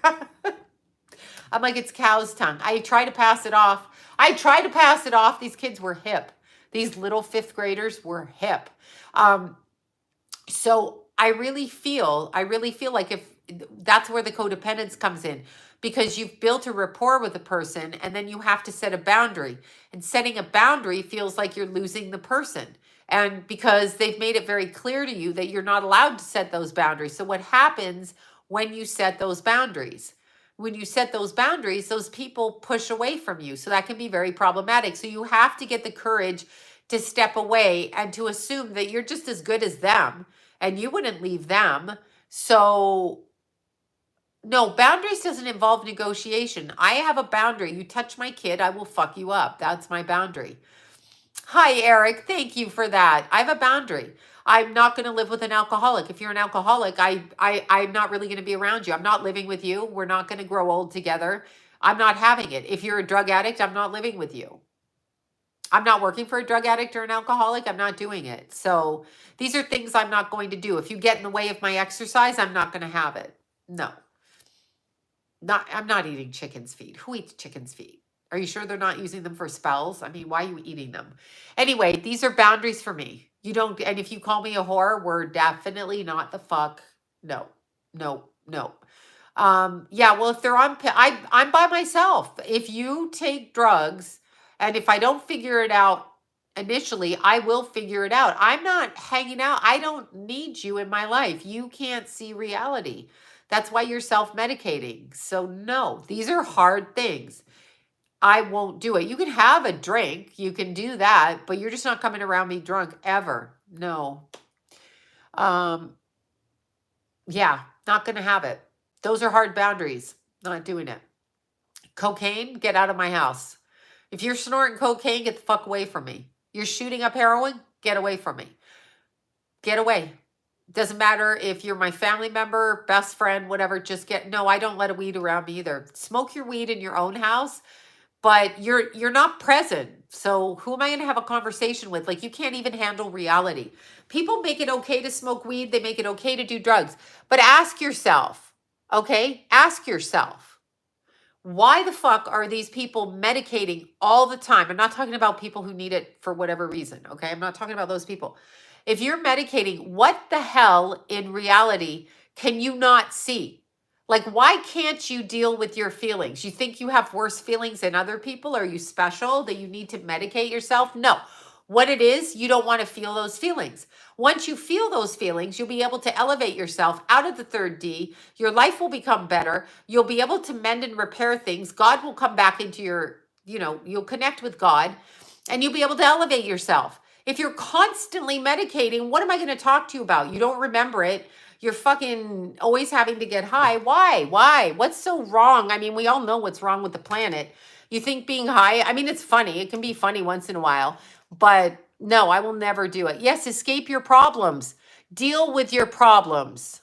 Yet they can't see the truth. So what do I want to talk to them for? They're going to make up shit about me in their head, in their mind. Go, get away from me. Really get away. I don't need you to make shit up. I need you to look me straight in the eyes. And if you're in my friend circle or my person circle, you need to look me straight in the eyes and you need to know I'm not gonna disown you if you're a family member. You're just not gonna have access to me. If you call me names, yeah, I weaned myself. Clonazepam. I weaned myself off of that. I took that for a long time. I was taking like 8 pills a day because I literally couldn't sleep and the urge to kill myself was overwhelming. The urge to fucking kill myself was so overwhelming that, yeah, I had to wean myself. Took about a year. I didn't sleep for 3 months though. That's why they kind of medicated me. But yeah, we all have traumas. The thing is, you're not so special that you have traumas. A lot of kids, a lot of parents lose their children. A lot of children lose their parents. A lot of overdoses in our society. A lot of kids get beat. A lot of men are just verbally the fuck abusive to their wives. A lot of wives are verbally the fuck abusive to their men. Makes you more depressed. It just made me sleep a lot. I literally couldn't get out of bed though to begin with. So, more of them. Aw, see, she loves her spam. I'm sorry. Mom, please get off of spam. There is no value in spam. And it's got nails from some animal in it. Oh, it's like they put a spell in the spam, but it is depression era stuff. So if you can't, the only thing we're here to do is to love people, really, and to love them unconditionally. So I can love you if you're a drug addict or whatever, but you don't get access to me because your wording and the way that you treat me is abusive because you're on drugs. Therefore, you don't have the latitude to respect me because you don't respect yourself. If you don't respect yourself, you really can't be around me because you're going to do something fucked up. It's going to make me hate you. I may claw you with my nails, and that's what's going to happen. So you need to stay on your side of the fence until somebody, I read it. I'm not saying it. I'm just saying somebody asked me to say it. So you need to understand when you're medicated that you're causing yourself, you're a burden to other people when you're an addict. And you're an addict because you won't deal with your trauma, which you have complete control over, dealing with your own trauma. And trust me, I know about trauma when Keith died. It was the most traumatic thing, besides Jimmy, the 2 most traumatic things I've ever gone through in my entire life. The first one devastated me. The second one practically killed me where I could hardly lift my head off the ground. So those kind of traumas are humongous. I found it most interesting how many of the men around me chose to medicate the shit out of themselves instead of help their wife and their mother and their friend or their friend's mother through the grief, which I found very interesting how everybody had to get so fucked up, but the mother of the dead kid had to handle all of the arrangements. I found that so interesting. So the men could not deal with it on any level. They had to medicate. Oh, well, it's hard for them. You think it was, I mean, no. So I had to hit Keith. Keith taught me how to hit that grief straight up head on. And it was tremendous. The level of guilt I felt, unbelievable. With Jimmy, the level of rage I felt was unbelievable. I remember some stupid girl at the gym. She goes, "You were awfully angry." I'm like, "You think? Do you think?" And I still wasn't medicated then. I had to deal with all these fucking people and then to watch his father fall apart. It was a nightmare. It was a nightmare. But people go through that. There's a person who's lost a child. I'm not unique, and you're not unique when that happens. So you literally have to deal with it. So I had to deal with it. I had to deal with it straight up head on. And I chose to deal with it that way because it's not going to do me any good to repress it, fall apart, destroy myself. How is that helping anything? How am I doing anything? Oh, so people feel sorry for me? It's not good. So it's ridiculous. It's ridiculous. You have to deal with your trauma. My stepson died when Keith was born. So his brother died just after I gave birth to Keith. And because of my postpartum depression, it threw me over the edge. Okay, over the edge. I did develop an eating disorder then, though. Thank you. Any of you here that have lost a child? I know. I know. Thank you for that, Shaylee. There's many a mother on here. I've talked to so many, so many, so many. And it was very hard. I cannot tell you the amount of times that I phoned Deanna to tell her what was said to me by family members while I was in the middle of making arrangements for their family member who died, which was my son and their relative, and the amount of shit and the amount of fakers that show up at a funeral, fakers in the family that show up and never check on you another second in your life. Remember, when somebody loses their child, keep calling them and asking if they're okay. My friends were brilliant. They did that. Some of my friends, some didn't. So I really know who my friends are. I really know who my friends are. My relationship to music, unfortunately, I like music. I love music. I love music all the time. But yeah, it was unbelievable. It was really unbelievable. I mean, there was a family member at Keith's funeral who I hate with a fucking vile passion, but who is a relative who I just fucking hate with a passion. And I had to look at her disgusting face pretending to feel sorry for me. That is how I felt about it. She would have been better off to slide to the back of the room and just fucking keep her distance. And I'm not kidding you. So I had to stand up and say something about Keith, but I don't even know what I said. Lila came up and spoke, little Lila. And then Jordan and Kim. And then George's mom spoke. So, I did call Jason up, but Jason was at the back with his friends. I literally had to look at this person's face, and she had to stick her face right in my face while I was up there talking. And I literally had to turn myself and look that way because I was going to be like, I will scratch your eyes out. I will scratch your eyes out. Oh, I will scratch your eyes out. Let's see. Can you read music? No, I can't. I do not read music. I will scratch your eyes out. But I did tell the other people, if that person speaks at my son, if she comes up and speaks, I will beat her ass. So I made it very clear. Please pass that message along. This woman is not to speak. And that sounds terrible, but you're not there for me any other time. You're not speaking at my son's funeral to get attention. No, you're not. No, you're not. No, you're not. Anyway, I had to really compose myself, and then I don't know what I said. I babbled a couple of things. Yes, the beard. I babbled a couple of things because you can't think with the eulogy. John couldn't speak. I couldn't think. Jason didn't want to speak. Little Lila tapped me on the back of the shoulder when I went back to sit down and said, Grandma, I want to speak. And little rascal pulled me up there with her to speak. And that was for a child, that was unbelievable. So, what should a woman do to keep her house in a divorce? You got me there. Well, in California, I guess to keep her house, I left. A lot of these, I know Lila spoke. She was just turned 10. And yeah, she grabbed me and she helped me.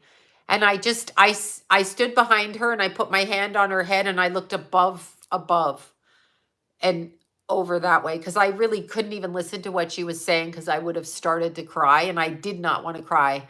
Lila talked about Uncle Keith and how she played cards with him and how he was nice to her and how he brought her candy and how they went to the store and all kinds of stuff. Keithy and her used to sit and play fish at the table. And I know she was little and I was very, very happy. Yeah, I was very lucky. Because I know her, and she's wise beyond her years, and she was caretaking. Yeah, she was very, very kind to do that. Deanna was crying when Lila was speaking. So that was so sweet. She told me that I couldn't look at her because I would have started crying. So I had to look above her, and I just couldn't. And so she was very sweet, and I just was thinking, how do I get out of here, because I couldn't even stand it anymore. But yeah, she was very good. How do you keep your house in a divorce? Here's what they say not to leave the house, but it came down to me, I'm not going to listen to the fighting anymore, so I left. So the person that leaves puts themselves at a disadvantage, because you're saying you can earn a living on your own and you can live somewhere else. Having said that, I guess if you had somebody that was throwing knives at your head, you should get out. Other than that, here's a piece of advice I might do. I might immediately file to separate the assets when you first leave. I did not do that because John said, where's Keith going to go? I swear to God. So I just left, and I left John and the boys in the house because I felt like I could make money and live elsewhere. So I chose not to put them into that kind of chaos, even though they were 24 and 27 at the time. And then Keith died. And so I thought, well, I won't split the assets at that point. This is just me personally. And then someone opened their mouth, and I'm like, splitting the assets. So that's what I did. You can get the Social Security. I'm not really looking for anything. I'm looking for fairness. So I don't know that you're entitled to keep the whole house. I think if you're in a marriage, it should be 50-50. I mean, I don't know why the woman or the man gets to keep the house. I don't know. I think it should be 50-50, in which case you sell the assets, you take the money, and then you figure out something else after that.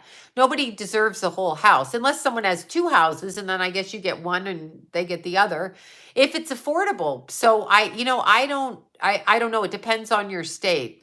I took nothing, and now I know it was stupid. Yeah, it can be stupid, but yeah, you know what? Let them have I mean, if they want it bad enough. As a child of, how can you dismiss me? Wait, as a child of sexual abuse, I don't know who you're talking to. I have no idea who you're talking to. But I can't read everything. We sold the house and split it 50-50. I think it should probably be 50-50 unless you have some other prior arrangements. That's what I'm thinking. I think that, but I think it should be fair. Astrologically, the resident's fifth house theme I read. The residence, fifth house. The children is fifth house. Fourth house is the house of home. No one dismissed you here. I have no idea what she's talking about. We're building your 80s. Exactly. Did you? I've got to phone the lawyer tomorrow. Thank you for New Jersey 50-50. The problem gets into it if you have somebody in the vast age difference. Younger women, be careful of that. Because sometimes older people will marry younger people and then later on expect them to caretake them or whatever. That can be a problem. If somebody's sick or if somebody hasn't worked the entire marriage, that can be a problem, right? So, husband forced me to put him on the deed. Yeah, see, yeah, it's a problem. It's a problem. I was 19, he was 34. I left and had no papers. Yeah, there you go, Sarah. That sounds about right with the age difference there. I thought, yeah, California, they say is 50-50. We'll find out. I mean, sometimes people want to go to court. I'm not even going to say, but sometimes people want to put your name on the deed only. Yeah, the deed or the line. I'm not on either. I was asked to be taken off of that. Here's something for you. When a man asks you to take your name off your married home for other financial reasons, you should probably check with the lawyer first. There's that. I don't like that for you. So I don't know. It depends on whatever. And it depends on who makes more, what age you are, if somebody's sick, if somebody ever worked. If you be careful taking care of people, if you take care of them, then you'll be expected to pay for them. So, it's difficult, I think. I've always kept separate bank accounts. I don't want anyone questioning me. If I have to prove myself, you're going to ask me what I spend money on. But you have to disclose the bank accounts when you divorce. So, yeah, I left with only my belongings and literally the kitchen table. And I don't have the money to fight in court. So if you're going to make me go to court, I don't have the money. So I'm going to have to delay you till I get the money. I don't. Yeah, there's all kinds of stuff, whatever. It doesn't. I married at 21. Now I know better. Yeah.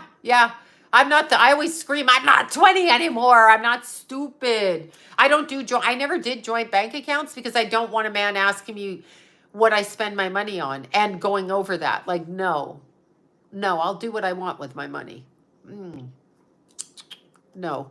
Um, yeah, you did, and I'm about to leave. But yeah, we learn as we age, and you got to stash your money. But you know what? I really don't know how to keep the house because if it's half his and half yours, I think it should be fair. Houses are a trap too. Oh my God, you don't leave because you don't want to leave the house and the this and the that. Absolutely. Absolutely. I was my own lawyer. We didn't have much to split.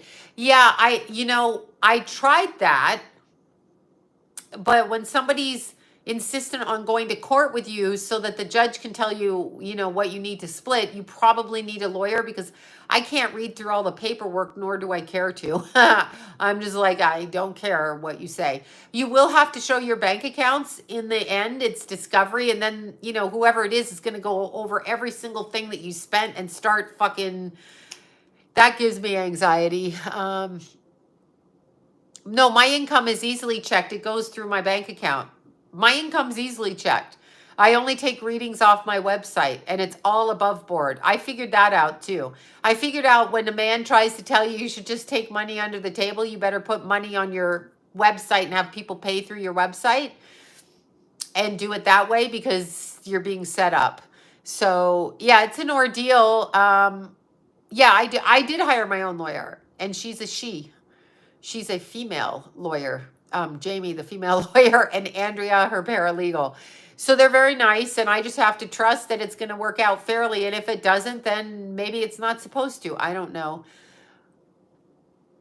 Yeah, well, I did declare my income, all of it. I had my taxes for 10 years. I had the IRS, literally a cost accountant, CPA, do all my taxes and send them to the lawyer and check every single deduction. So that's what I did.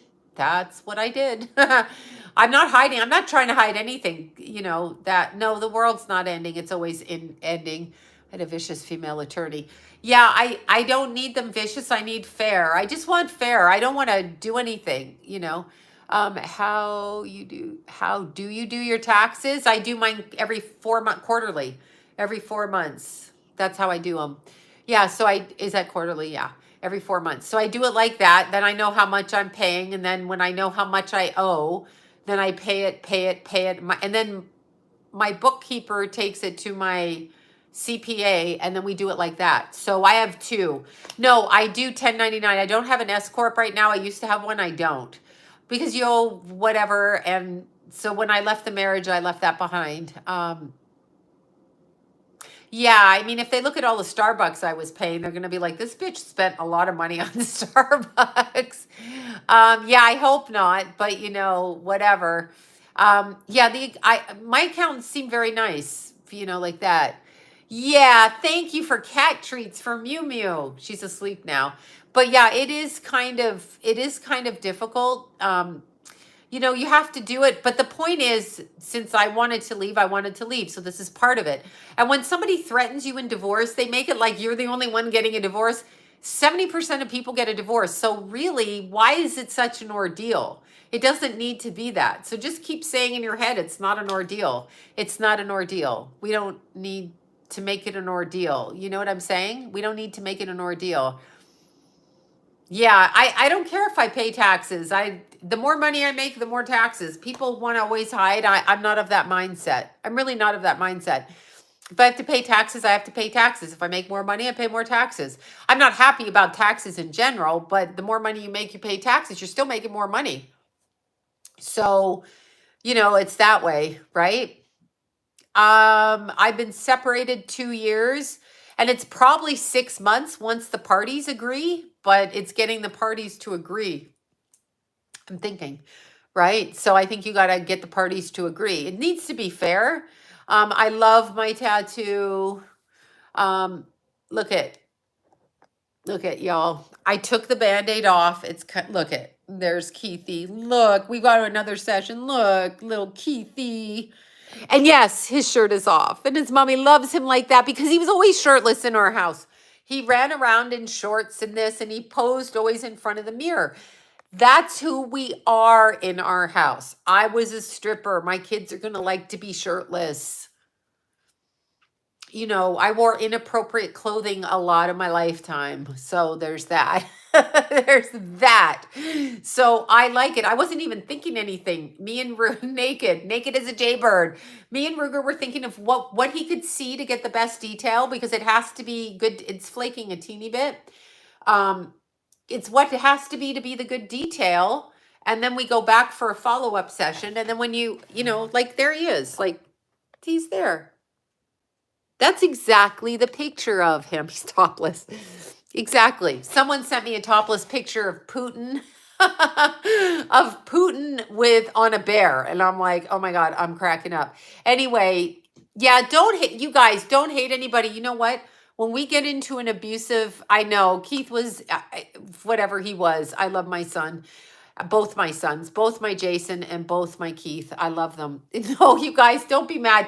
When we get into a relationship with somebody, whatever the case is, we choose them. So we stay. We should know better about ourselves. Even if we are younger, we should be better about who we are and better about our own boundaries. And that's, yeah, I've got hustle butter, and it is butter, hustle butter, which Jason and Kenna told me to get. So I have that, and I use coconut oil. But understand, if a marriage fails, we are all 50, you know, we are all 50% because I chose to fight back. That's on me, period. No matter what someone does to me, I have a choice.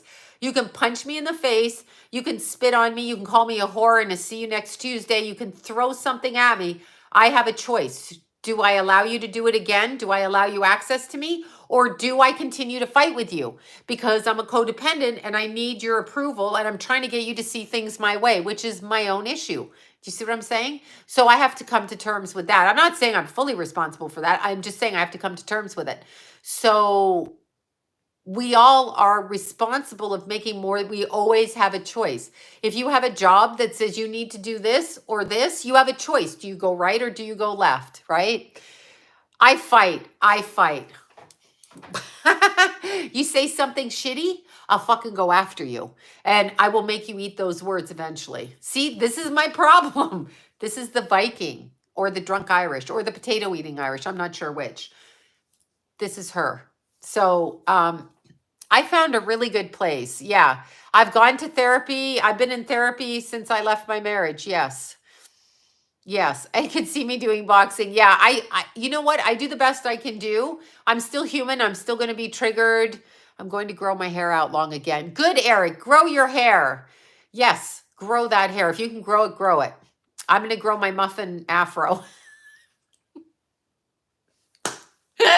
I'm not growing that. I just had to say that because it's our trigger word on here. So I'm not. I just have to say I'm fighting Irish. Yeah, so yeah, are too permanent for me. Yeah, once your son dies, what do you care if what's permanent? Just be thankful you don't have to put your dead son on your arm. I didn't have to either, but what is permanent? What is permanent? I'll get it braided.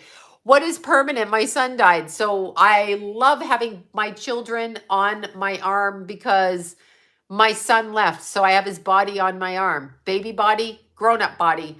And Chirpy's still over here. So I have baby Chirp and baby Keith and that. So yeah, when I look at it that way, I have my Afro armpits, right? So I don't look at it. Yeah, nothing is permanent. I'm going to die soon and that's it. Keith died. That's all. So this is how I heal myself, and I can finally feel when Ruger texts me because we're jelly bean cult for sure, because I can feel the pain, but my Keithy is on my arm. So that's actually, I cannot tell you, and I'll say this for artists who are able to capture the essence of your person. Yeah, permanent happiness. That's how I feel about it. Every morning I see Keith's little chirpy face here with little Chirp and Keith, and I see that, and then I see Keith the way I knew him as a grown up. When I see that, it is truly when you realize somebody can give you that, I know people are against tattoos. I know what they say, but when somebody can give you to that so that no matter where I am in the world, I have that. I don't have to carry a piece of paper, but I have that. I really, and there's the word muffin afro again. I really, really, really am grateful, and I'm so grateful Jason introduced me to Ruger, and I'm just I don't know what to say. It's overwhelming when you see, and I know he's just doing his job, but it is overwhelming when you see that. When you see that and that's your son and you're like, this is my son, this is him as a baby, this is him as a grown up. It's the it's just the best. I am so grateful. That's all I can say. For me, it was very, very grateful for me. Every single one. I'm just to see Keith's face. What a gift. Thank you. I mean, I don't know what to say. I know people think that tattoos are this and tattoos are that, but I for the rest of my life, I can walk through my life everywhere I go. I don't have to show people his picture. He is on my arm. That's it. So, yeah, I know. I know. So, yeah, no, I love musicians. I don't have a boyfriend though. I've been single. Haven't got laid since I left. All right. Yep, that's right. Okay, did I say that out loud? I sound desperate. It's okay though, because remember, I have boundaries. I have so many boundaries. People are running down the street. They're like, "Oh fuck no. No." um you don't like doctors or tattoo artists. I'm so grateful for mine. I cannot tell you. So grateful. No, Keithy didn't play a musical instrument. Neither did Jason, oddly. And vibrators. I like those too. That's who I've been dating, is the vibrator. And my companion is my cat. But she sleeps out here because she makes me itchy. Yeah, no, I'm literally, plus I have time. I just, it's for, listen, I don't even know what to say. I cannot even, and chocolate. I can't even, I just don't know what to say. So that's what I will say. That's what I will close off with, y'all. And birthday cake. Yeah, exactly. It is a gift from God. And they put the ashes in. I don't know what I would do without it. I'd be whipping pictures out all the time, which I do anyway. But I love poetry too. But this is how I knew my adult son. This is what my son did. Anyone who knows Keith knows he ripped his shirt off, wanted to be a fighter, took his little things, went to GNC. That's what he did. You know what I'm saying? Yes, boundaries are Virgo. You're right about that. So, yeah. Thank you guys for listening. I've literally have nervous breakdowns since Keithy died, and you all have been bearing witness. I'm going to tell you what I like about this though. Tattoos are very healing. Here's what I'm going to say. So before Keith died, and I know this from my friend Carol, because Carol texted me when I said certain things, when Keith's voice was on the phone, when I saw Jimmy and I said someone's coming, and when the blanket showed up with Keithy's picture over there on it and the letter K, you guys have been able to see the essence of how the spirit moves after we die, because I've been so public. So you saw the public me before my child died. You saw what happened to me after my child died. You saw the messages come in, because I know I said that Jimmy was standing down there just prior to Keith dying, 2 weeks, a month, whatever. So you see how someone comes to get them. And then you saw when the blanket made Keith's face, which by the way was this face. This is the face. You saw those things. So you now know how spirit works, at least in the instance of this particular case of me and Keith. So then you begin to understand that there's a way that spirit talks, because it's been so public, which is a great teaching tool. It's very hard for Jason. Jason was such a good little daddy to Keith. Yeah, well, I want both plastic surgery and tattoos. There's nothing vain about wanting to look good. There's nothing vain. I mean, you see my boobs, they're going to have to be, as I grab them, my boobs. Anyway, there's nothing wrong with plastic surgery. Don't let anybody tell you that. If you feel, if you're an extreme plastic surgeon person like Janice Dickinson, or somebody that's like gone haywire with it. But if you want to make something feel better because you had kids, you'd be surprised who does it. Don't ever feel bad about that. Save your money. Do what you want to do. Do what you want to do. You have one thing. That's why I put the tattoo on. I want to do it. And Jason, call your mother for the love of God. I'm having a bird. The bird tattoo's coming next. We did Keithy this way. So I got to, Ruger has a lot of clients and he was kind of sick over Christmas. So we're waiting for him to get his energy back and go through the people that are on his waiting list. I believe that's what we're doing. Other than that, I'm going to have to send him bribery. But yes, even an old barn looks good with a fresh painted coat, a fresh coat of paint.